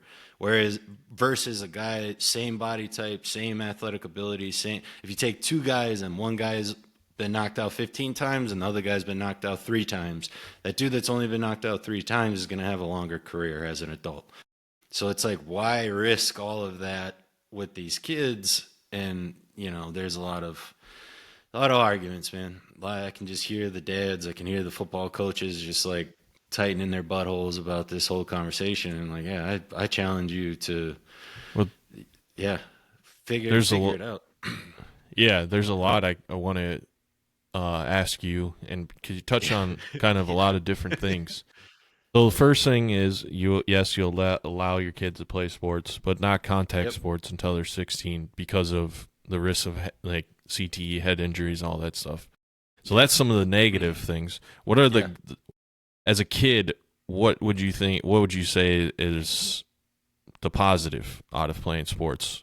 Yeah, so positives of playing a sport, it teaches you the best thing I've kind of come up with is like it teaches you how to fail. Like playing sports, practice is practicing failure. You I run agree. the play, you get it wrong, you try the skill, you try to catch the ball, you try to hit the ball, whatever it is, like you're doing, you do it until you figure it out. And like that is a life skill that is arguably the most important life skill to develop in humans. It's like this ability to fail and not be afraid of failure. Because with failure and analyzation, so not just failing to fail, it's like failure and analyzing until you get it to success. Like that's how you develop into anything. That's how you get better at anything in life. And sports are a fun realm to teach very important life skills.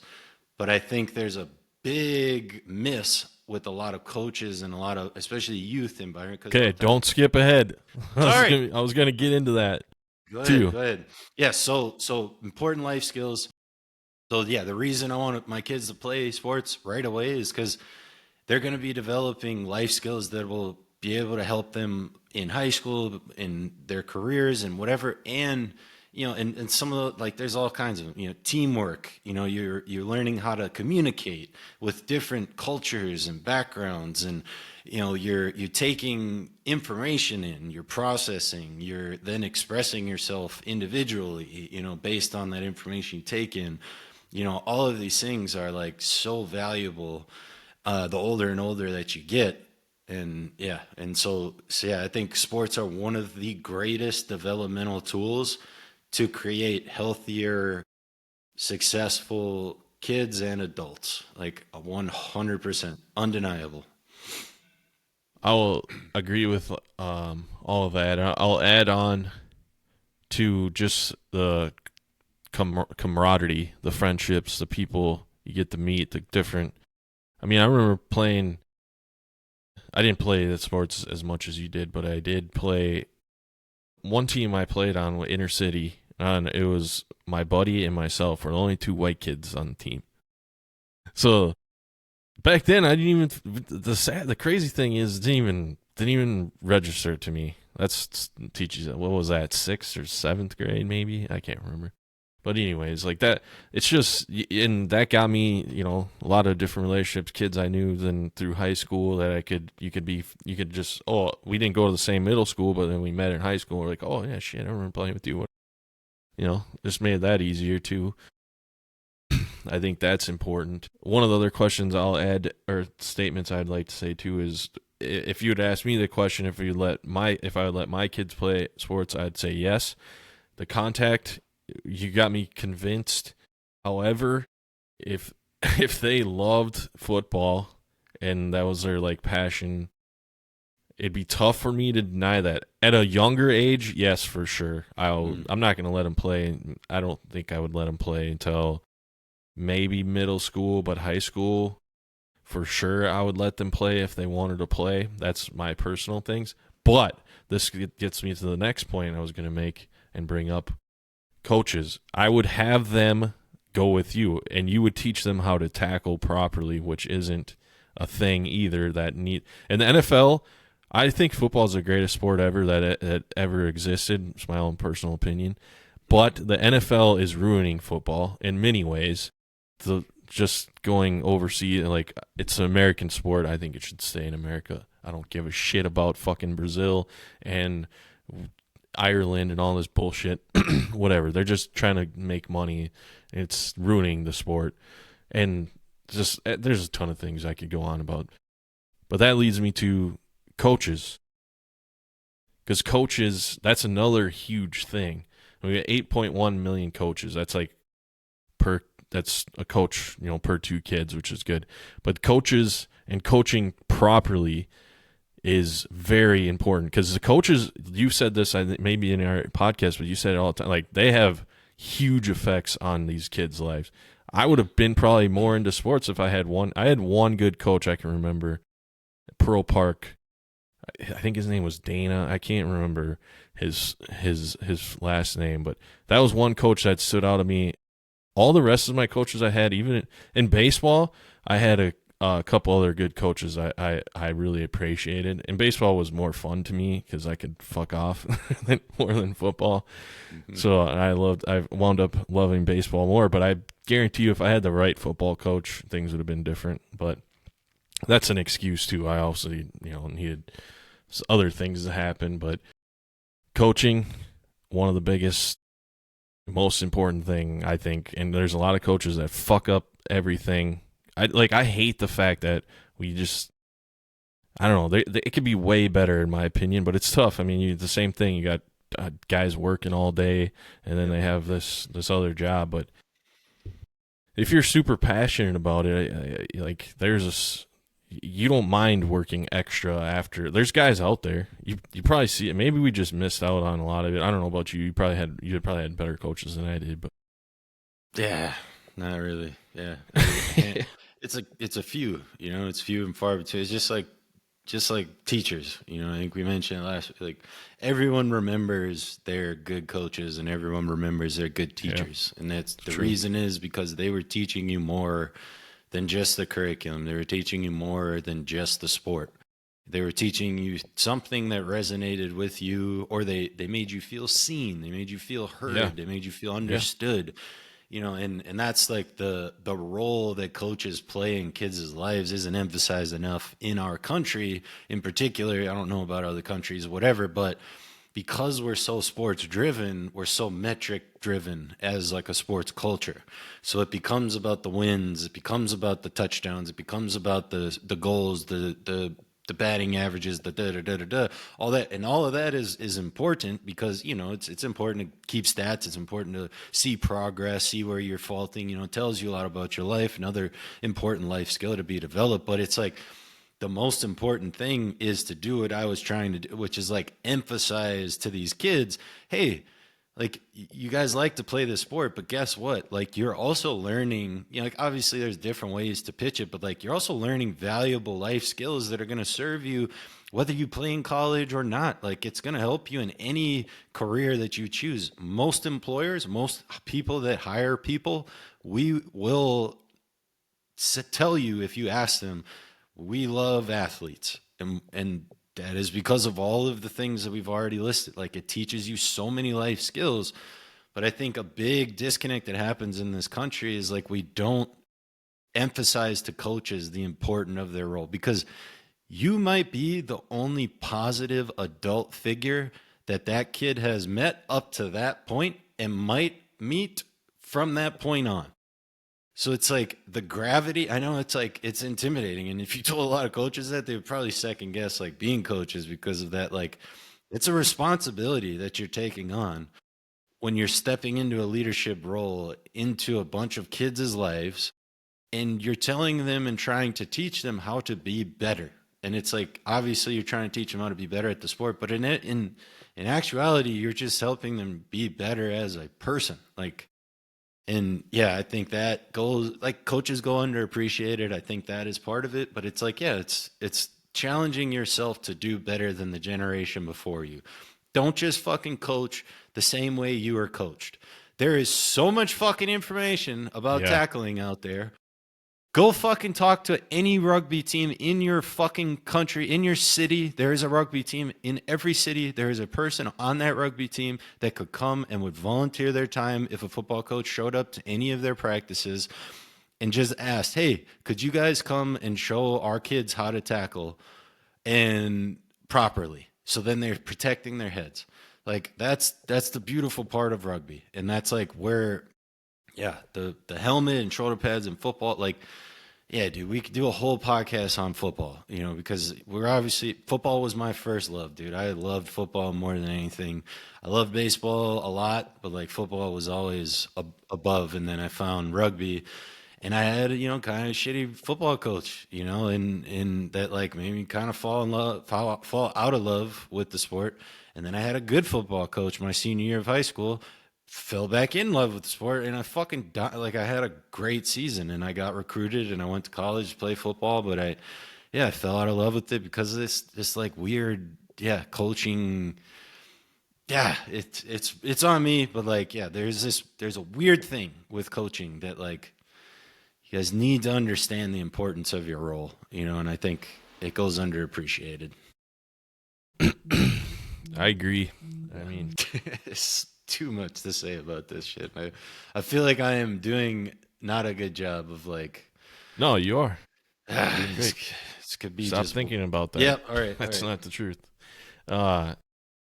Yeah, one of the biggest problems, also, which I feel bad for for coaches, is dealing with the parents. I mean, they're fucking. They kind of the parents are hand in hand. They need to just take a step back. It's either you go and be the coach, or you shut the fuck up and sit there and watch your child, and you help out with whatever you need. The coach, if you want to do that way. But parenting has devastated sports, I believe. Like that's been a huge problem. All of them think their kids are going to make it to the fucking NFL or NHL or whatever.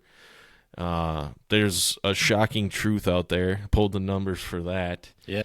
Yep. Um, This is really important. If you have a kid yeah. that you want to play professionally, these are really important stats to consider.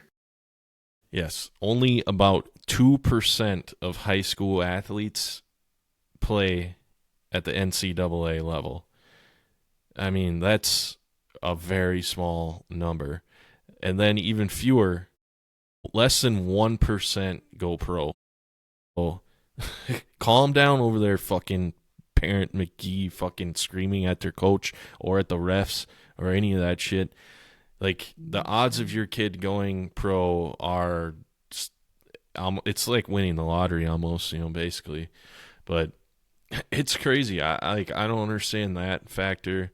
We put we play sports because it's a game. It's a kid's game. Like, that's what we do. I mean, I still play sports. It's not just a kid's game. It's cultural, like you said, and like everything else. Like, it's just fun to do too. Like, you got to have some competitiveness here and there, especially when you at work getting burnt out.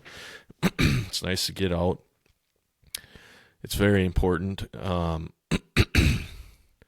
am I at now on this? Yeah, challenging yourselves. Yeah. Sports are great. It keeps you more in shape, gives you a reason to fucking stay in shape. Like, all that, like, health wise, it's arguably one of the best things too. But yeah, keeping that connection with people, like, and yeah, dude, you're not best friends with all of your teammates, just like you're not best friends with all the people you work with. Like, it's important to develop that skill to be able to like work with differentiating opinions and people, but still come together and try to accomplish a goal. Like, it's very valuable. But yeah, that's a crazy stat of just 2%. Like, and NCAA level, that's Division 1, Division 1, 2A, Division 2, Division 3, division, like, that's all of the NCAA. That's not just Division 1, like, which is the first goal that all these people and parents have in their mind. And it's like, it's not to deter you from, and telling your kid to like lower their expectations. Like, absolutely not. But like, you should have that in the back of your mind and understand that, like, and that comes back to the education portion of this. Like, you need to understand that, like, playing this sport is beneficial to this kid, no matter what level they play at. Like, it's good for them no matter what, because of all of these reasons. And like, that is the most important seed to plant in these kids' heads. Like, you are choosing to do something that's hard when you could choose not to. That is like, just like practicing failure. That's one of the most important things to emphasize in these kids. Like, you enjoy this because it's fun. It's a sport. It's a game. But like, it's actually really hard. Like, we run, we get tired. We have to fucking challenge. Like, it's hard. We're doing hard things. Like, but you're choosing to do that, where there are all these other kids that go home after school and don't do anything and just sit on their phones or sit on the computer or whatever it is. Like, they're not doing that, So like, you're separating yourself as a person, and that's just empowerment, rather than like judgment. Like, it's just like, empower these kids. Yeah. Yeah. Yeah. Sports are awesome, but yeah, we got to check ourselves sometimes here for sure. Yep. Would you, where was I going to go? I had one other question for you about this. Damn it, I just had it too. What about, like karate and jiu-jitsu and all that kind of stuff? Would you allow your kid to do that as a young, because they're not really hitting each other's heads, I guess. Yeah. I think that's important. I mean, that's kind of a sport. Yeah. I think this is research I still need to do, but my gut is I'd probably do jiu-jitsu over wrestling at early ages. Just because wrestling, you can still get slammed, and it always like, it's the neck strength thing. And when you look at kids, you see that their head is fucking gigantic. That's like why all these little kids that play football, like, they look like little bobbleheads. It's because their head is fucking tiny. Their body hasn't caught up with their head. And that is where concussions happen, is like, yeah, your neck is not as strong. So if you're wrestling and you're a little kid, obviously if you develop and you get strength, and like, there's some beast little kid wrestlers that I've seen, but like, it's just like that hitting the ground, like even falling backwards and being able to like have the neck strength to stop your head from cracking on the ground going backwards, like that's tough. So if you're getting slammed as a little kid, there's a higher risk for that concussion. But with jujitsu, a lot of jiu-jitsu competitions, they don't allow slamming, so it's all technical. It's tripping and getting people on the ground in different ways, and then obviously armbar and then tapping out before there's actually injury and all these things. And if you find a good jiu-jitsu school, like absolutely, and it just teaches them to defend themselves and all the things I wish I would have learned, because it helps with just being secure as the older you get, just knowing you have the capability of choking someone out, putting someone on the ground, like rather than assuming you can. It takes a lot of that, like, just self-confidence. It helps with that development of self-confidence. So yeah, big advocate of jiu-jitsu, and it's like problem solving too. Jiu-jitsu, very important. I think that was one thing. I think if I could do over, I'd get into karate or something. I don't even think we knew what jiu-jitsu was back then. No. So I wasn't, but now I think that would be the first thing I'm gonna sign my kid up for, to be honest. Yeah. I remembered the two things I was gonna ask you. Well, one I was gonna bring up was when we were talking about coaches. Kids with a strong coach relationship, they're 2 times more likely to stick with sports too. So that kind of tells you right there.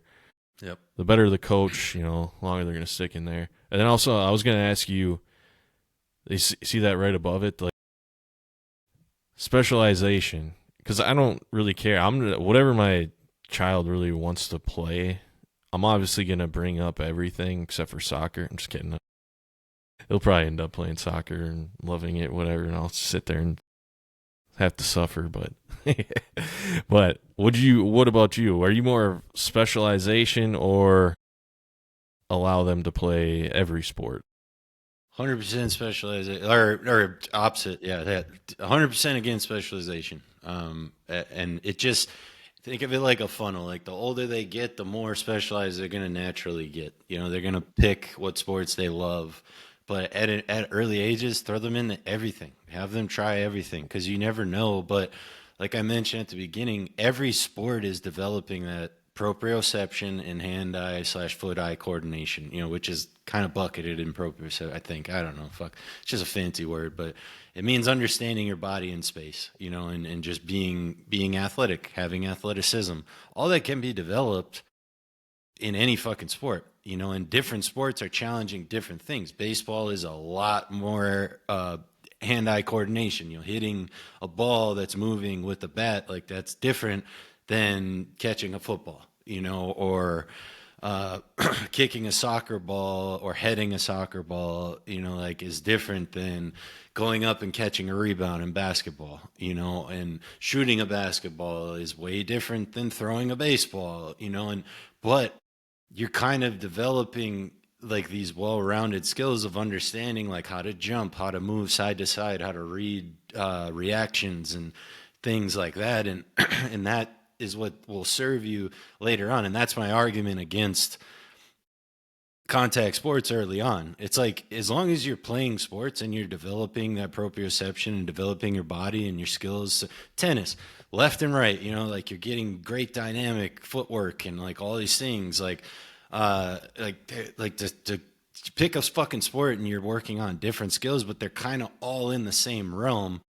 And the younger you are and the more sports you play, when you do specialize, you'll already have that platform developed. So you'll be able to, like, all you have to learn is tackling. Boom, done. You already know how to catch. You already know how to run. You already know how to step people, juke people. You already understand your body in space. You already know how to read people and react. You know how to anticipate the bounce of a ball or a person, whatever it is. You already have all of that developed at a high level. So now we just got to teach you how to tackle. And tackling doesn't takes you a fucking year. If you have a good, a year, like to kind of like of decent training to like start hitting people. And I wish I had all these stats. Like I didn't prepare to have this conversation. Yeah. But like, this is great. But it's like, there are statistics where, and if there's a lot of NFL players, there's a Hall of Famers. There's a good amount of Hall of Famers that did not start playing football until their junior year of high school. And it's like, how the fuck is that possible? Well, they were fucking athletes. Like, they just learned how to play football. They just focused their athleticism into one sport. Like, so it's like, create an athlete, create a well-rounded athlete. Don't fucking just create a football player. Don't put, and then the point of burnout.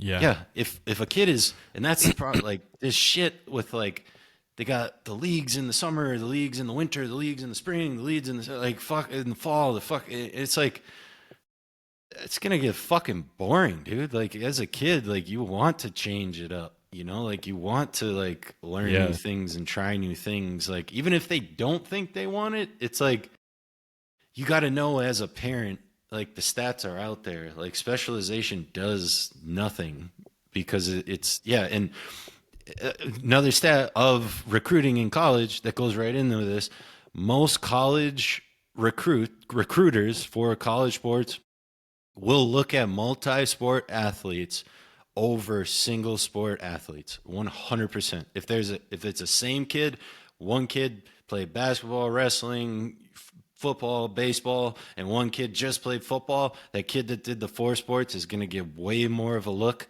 and way more of an opportunity than the kid that just focused on one. Unless he's a complete fucking freaking outlier, but like that's even more rare. But it's yeah, that is an absolute stat. The pros are even realizing the burnout. The MLB actually just instituted a rule. I think they have to take, like, prospects coming out are no longer, like, there's going to be a month or 2 month break before even MLB teams and scouts can contact these kids to try to, because it's like a year-round thing. They don't stop when they're at like this college and high school level. And they're realizing that's not good for the kids. There's a ton of injuries that are happening too. And I think another sport is following suit with that too. I can't remember which one, but it's a big one. They're kind of like, okay, yeah, we need to back off with this burnout shit. It's really happening. It's a huge problem. To your point with the multi-sport, there's one of the best pitchers in baseball, the Paul Skeens. He talks about. He warms up with the football still too, but he talks about how that affected him. But he also is like, yeah, I sucked in high school. I didn't develop until I was like a junior in college. And he throws like 104 constantly. He's one of the best starting pitchers, but he hasn't gotten hurt yet. Knock on wood. Hopefully he doesn't, because he has a bunch of different weird warm-ups and all this stuff. But there's a bunch of MLB players nowadays. That's all. It comes to the top of my head. I know there's a couple NFL players that are in the league right now, and they didn't start playing until college or late in high school. But the baseball players are openly like, yeah, I was terrible. I was terrible in high school. I didn't hit for shit. I just walked on at a community college, had a great year. I went to junior college. Junior year, I had a really good year, and then got picked up by a Division I school. And now they're in the MLB, and they're like one of the better players. That's happening more and more, I think, as people are realizing the importance of, like you said, getting all the different sports. And then, yeah, once you get to a certain level, it's good to focus on one thing, and that's what you're seeing. These kids like, oh, I guess I am good at baseball. They just take off with that, or football, or whatever sport. Yeah, I don't know. Makes sense. What were you thinking this was going to kind of touch on? Because we didn't really talk about it. I just came up, kind of had like, well, I think it's important to talk about some stats. What was your thoughts kind of going initially into sports? Yeah, as our topic. It was maybe talking a little bit more about our experience and stuff. I think we hit it well, man. Like these are the important things to talk about more, and understand better. Yeah, like on the last point you made, it's like, yeah, think of like athleticism and development of bodies. Like it's like a lot of kids you're not even like your adult body until you're like 20, 22. The athletic prime for males, I think, is like 22 or 24 to 32. And like females, it's a little later, I think, or a little earlier. I think it's a little earlier, like 22 to 30 or something like that. That's your athletic prime. So it's like Yeah. you're judging these kids. At 16, that kid might fucking not, like, you're not even done growing sometimes until you're 20, you know, and that's like what you're hearing with these baseball. It's like, yeah, because you develop into like your adult body. You have like your adult muscles. You start, oftentimes in college is like the first time you get on like a real lifting routine, you know, and like a real practice routine. Whereas like high school, it's you know, you go to school all day and then you go to your training, and you know, obviously specialize, and there's outliers to all of that. But like, yeah, thinking about the human body and just like how it develops makes a lot of sense, you know, and obviously there's going to be like the freak athletes that develop super early. You know, you see that as young as 8 years old, like these fucking just athletic machines that have never lifted or done anything. They just got great genetics, you know. But then, yeah, the kids that, yeah, it's cool. It's good to hear that sports are starting to get wise to it. And yeah, the overuse injuries, like that comes more with that specialization. Like, it's like if you're doing the same things over and over and over and over and over again, like you only have so many, like they say, it's like a rugby thing, but it's like you only have so many hits on each shoulder before you're going to dislocate a shoulder, or, you know, like you only have so many cuts on the knees before you're going to like mess a knee up, or, you know, obviously with proper prehab and stuff, you can mitigate some of that, but like, yeah, it's kind of a reality. The human body is malleable, and the more you abuse these things early on, the less chances these kids are going to have success in their adult bodies. You know, like you got kids having surgeries and shit in high school, you know, and by the time they get it developed, they're going to have like just issues. It's going to have more issues than like if they just are well-rounded, working on their athleticism, hand-eye coordination, all these things. And then when their body kind of catches up, then the ceiling, there is no ceiling. Yeah, that's cool. But yeah, I don't know. I was just like reminiscing about our childhood. Like we both grew up. I think we both started playing football when we were around 8, 9 years old. But we both played baseball. I think was the biggest one that we played like together, and we spent a lot of hours, man. Like fucking, we had a set of stairs in front of our house, and we had a tennis ball, and like there was 2 trees on the right and left that were first and third base, and like we would just fucking throw the ball. And then like I just remember as we got older, we would just like start throwing it as like hard and weird as we could to try to like, one of us would be the pitcher, like standing on the kind of close to the sidewalk or just off the road. And then the other person would be in the road as like the infielder or outfielder. And we try to just like beat each other with the fucking whip it and try to like get each other out. And yeah, and that's, we're just cutting and fucking hand-eye coordination and shit. And it's like, but it was fun. Like we would go out there for hours, dude, till it like got dark and shit. Like, oh yeah, it's crazy the amount of time I spent probably tossing that tennis ball against the stairs. Yep. That was a game I could play by myself too. Yep. All of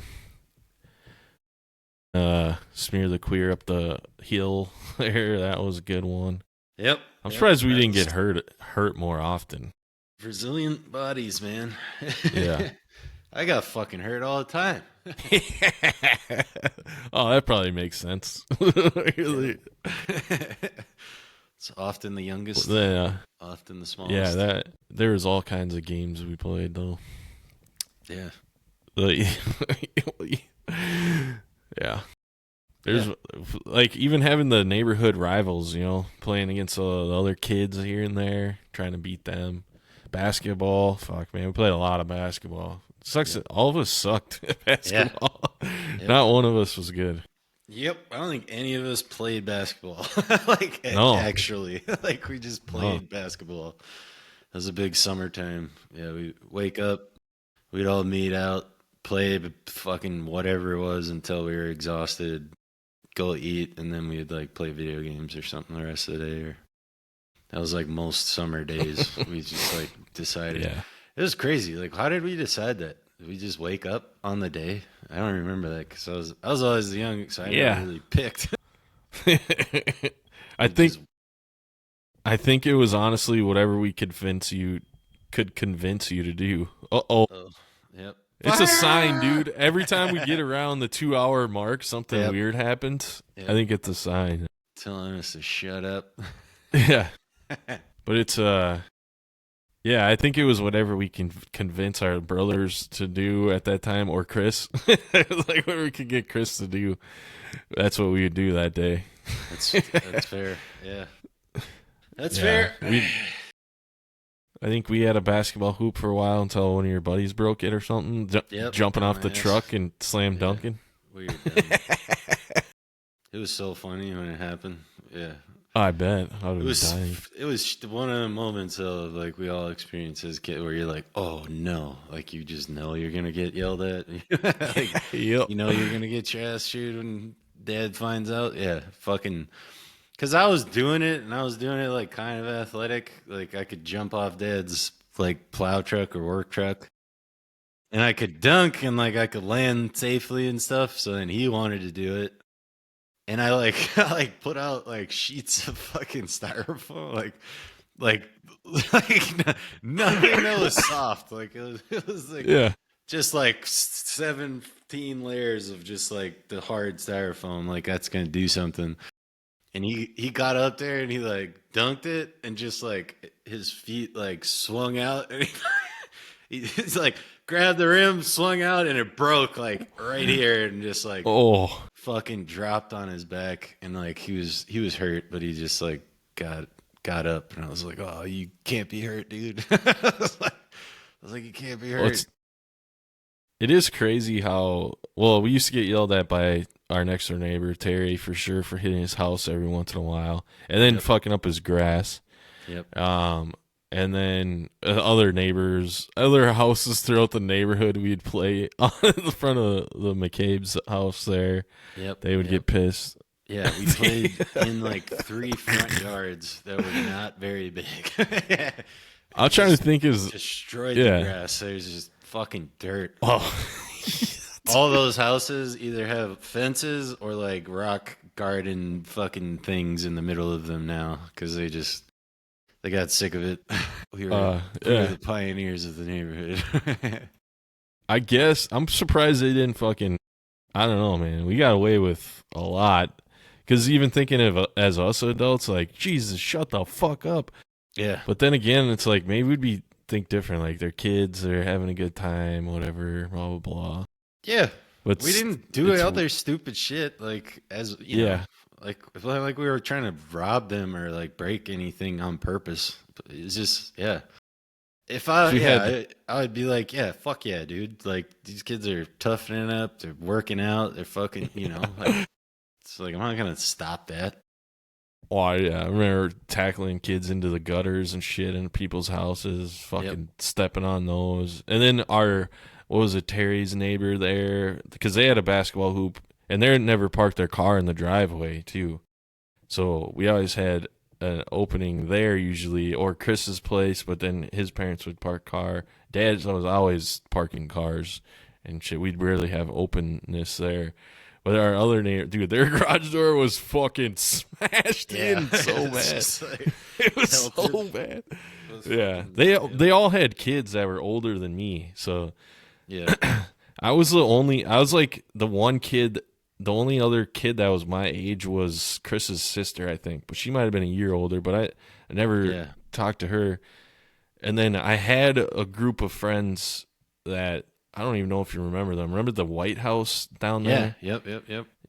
Yeah, I think he was my age or 1 year younger, and then he had a brother your age, I think. Or no, he might have been older than you. And then a sister that was the youngest. And those kids moved out the neighborhood. And that's when I was kind of devastated, but then I found the McCabe's. The McCabe's were our enemy, though, at the time. Yeah. It was funny because those kids were our enemy, and then I became best friends with them. I think I remember sledding on Lori's Hill with them, and I was like, okay, these kids are cool. Then we started building, like, ice fucking jumps and shit. Yeah. And then it became like the McCabe's were our enemy, but then he turned out to be super cool. I remember Chris introduced us to him somehow, and then it was like us, Chris, and the McCabe's were all like on a team against the other fucking shitheads in the neighborhood. We'd have our inner beefs here and there. Yep. Yep. Yeah. And it was just like random shitheads throughout the neighborhood. Yep. I think we outnumbered everybody. Yeah. Yeah, we did. We won most things that we played. Lucas was always very fast. He was very fast. Very fast. He's strong. Yeah. But yeah, we did. Yeah, we had some rivalries, and it's fun to go drive through that neighborhood and just see how small everything was that we played on. We were playing on the smallest front. It's probably like 30 feet, maybe not even, like maybe 10 yards wide, but and houses and metal, or houses and concrete, like sidewalk in and between. Yeah. Yeah, and the touchdown was like also concrete. So it's just like we're fucking diving and like trying to score and shit, and like, yeah, I can't running believe all we of our get more clothes. fucked up. Yeah. Yeah. Yeah. We had the strip of grass along the fence. Yep. In the airport. Yep. And that was even smaller though. Yeah. So that's it's ridiculous. We figured it out. Yeah, special though, man. Yeah, it's what you want. It's what you want your kids to be doing. Yeah, I think in the winter we did play some hockey too. Remember, like not on skates. yeah, we play with little fucking whatever with bins, whatever those are, little bins on their side, and then tennis balls. Yeah, and we run around, and that was fun too. Yeah, it got physical as well. Yeah, it was perfect when you got that perfect like coat of ice underneath. Yep. Then snow on top of that, and you could kind of you'd slide and shit. Yeah. Yep. That's being one of the younger, smaller people. It makes sense. It's a testament in why I picked rugby and that was so successful. Definitely grew up with a chip on my shoulder. Just got my ass whooped a lot of days, but it was healthy, in the long run. You didn't know it at the time. Yeah, it was brutal, dude. But it was fun. It was fun. It's good memories. I don't have any bad memories. Like, it wasn't ever. I remember Chris like falling on me, and like first time I heard my body like crack, like, and that scared the shit out of me. Like, I just jumped on him, like, and then he just fell forward with all of his weight, and like it just was like, I was like, oh no, I thought I like died, but I was fine. Brazilian as hell as kids, and then the winter too, like the hill is tiny as fuck too, like, and we like it was like the best sledding hill ever. Yeah, we built a ramp at the top and ramps at the bottom, and we had like forts and shit, and then hell yeah, those are some good times, good childhood. That all was rooted in sports, man. Like, we grew up. Yeah, my dad loved sports, made it fun for us, took us to baseball games, football games when he could, like that was some of the best earliest memories I have with Dad. It was like going to the Metrodome, and just like fucking eating hot dogs and like just watching professional sports. Like, fuck. And that was, it's a cool part, dude. It's an exciting part of being a dad. It clicked again, like, I don't know, dude, like, I like sports, but I think since I've played at a high level, it's like a little weird still for me. Like, it's hard not to slip back into like, wow, what if I would have done, stupid shit like that.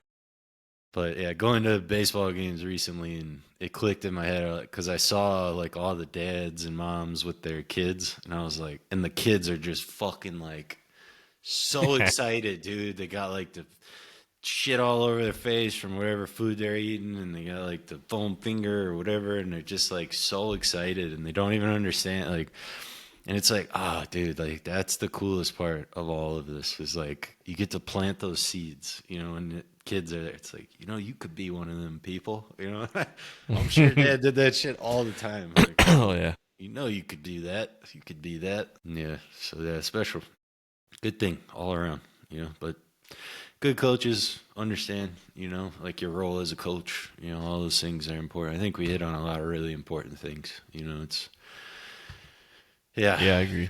Get your kids in sports. I agree. Get them out there. It's tough. Like, I know I wonder, the one thing I do, as I know economics are kind of a problem, but there's got to be some, maybe that's something we should look into too, is some kind of nonprofit that's helping kids pay for all the fees and shit for everything. Yeah. Because There's I don't a bunch think, of them. Yep.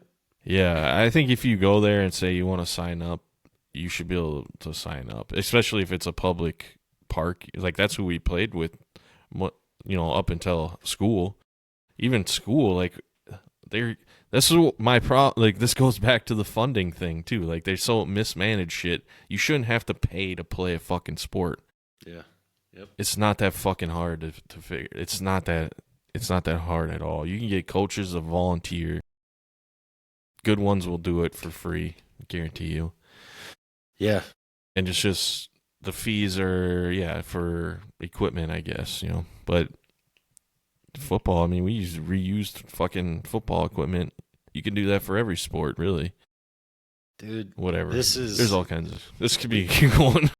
We could start our own bit. Like, I wish we were more popular. I wish more people would see Right. this, because it's like, if you are having trouble, if you need coaches to be educated, if you need to find funding in your city or in your whatever for your team, or you need to like tackle technique coaching, reach out. Like, fuck, send us a comment, send us a message. Like, I wish we had more of a reach for those types of messages, because, dude, yeah, like, This is something we should really look into doing. yeah, it's just dude. connecting the dots, man. Yeah, all of this shit exists all over the place. Because, Yeah. dude, so many people think like us.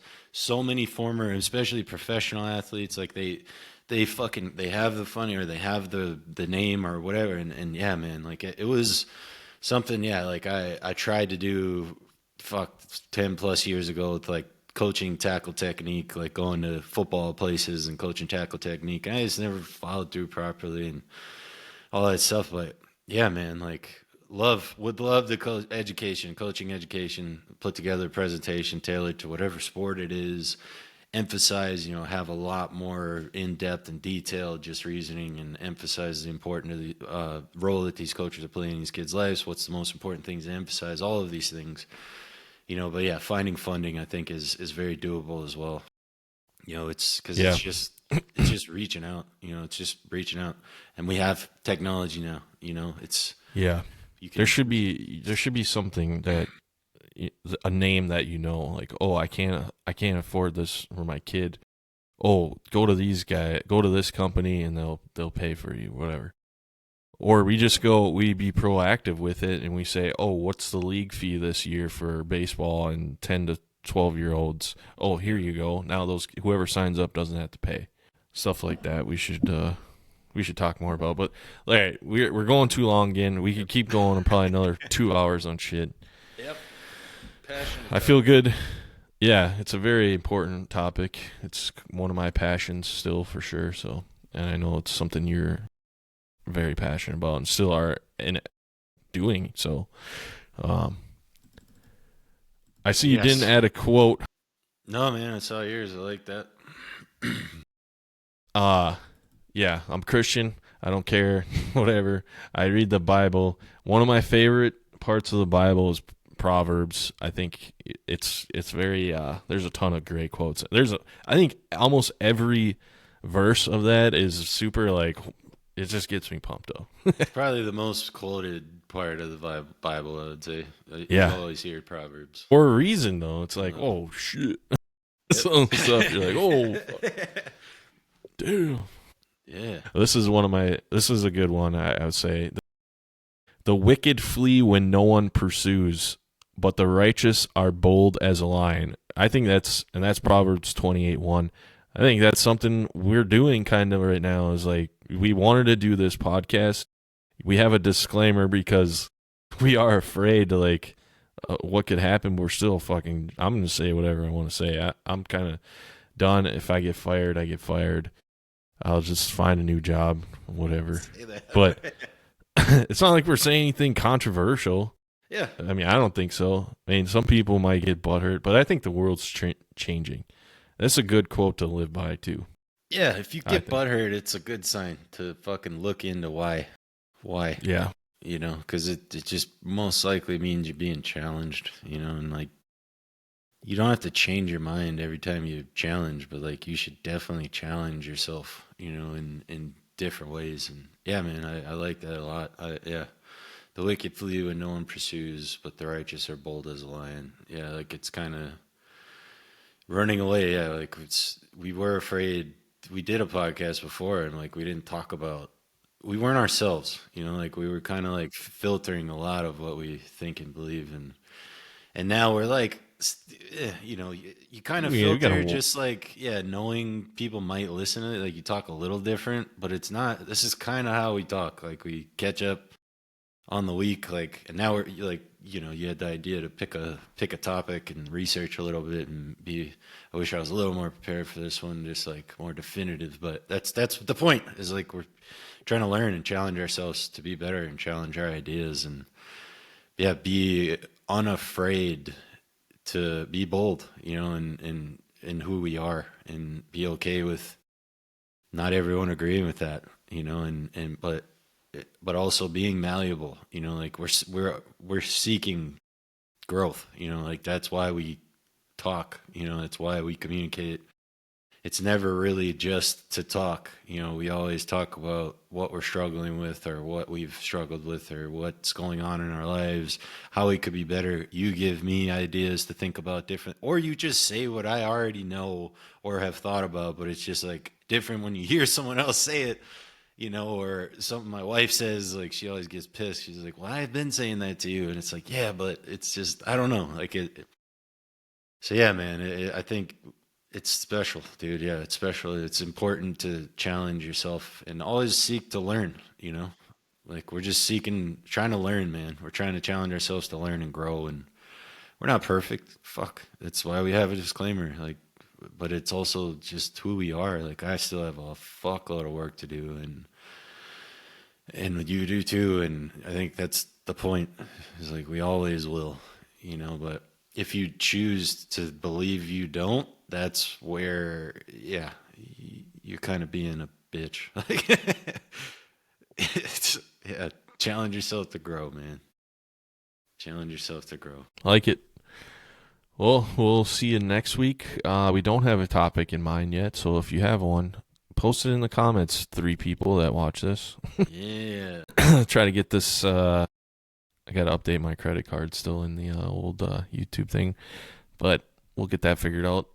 Anyways, I don't know why I brought that up right now. Yeah. We'll we're see you figuring it next out. week. Still figuring it out. All right. I feel like Tommy Boy just fucking up a wholesale. Get good.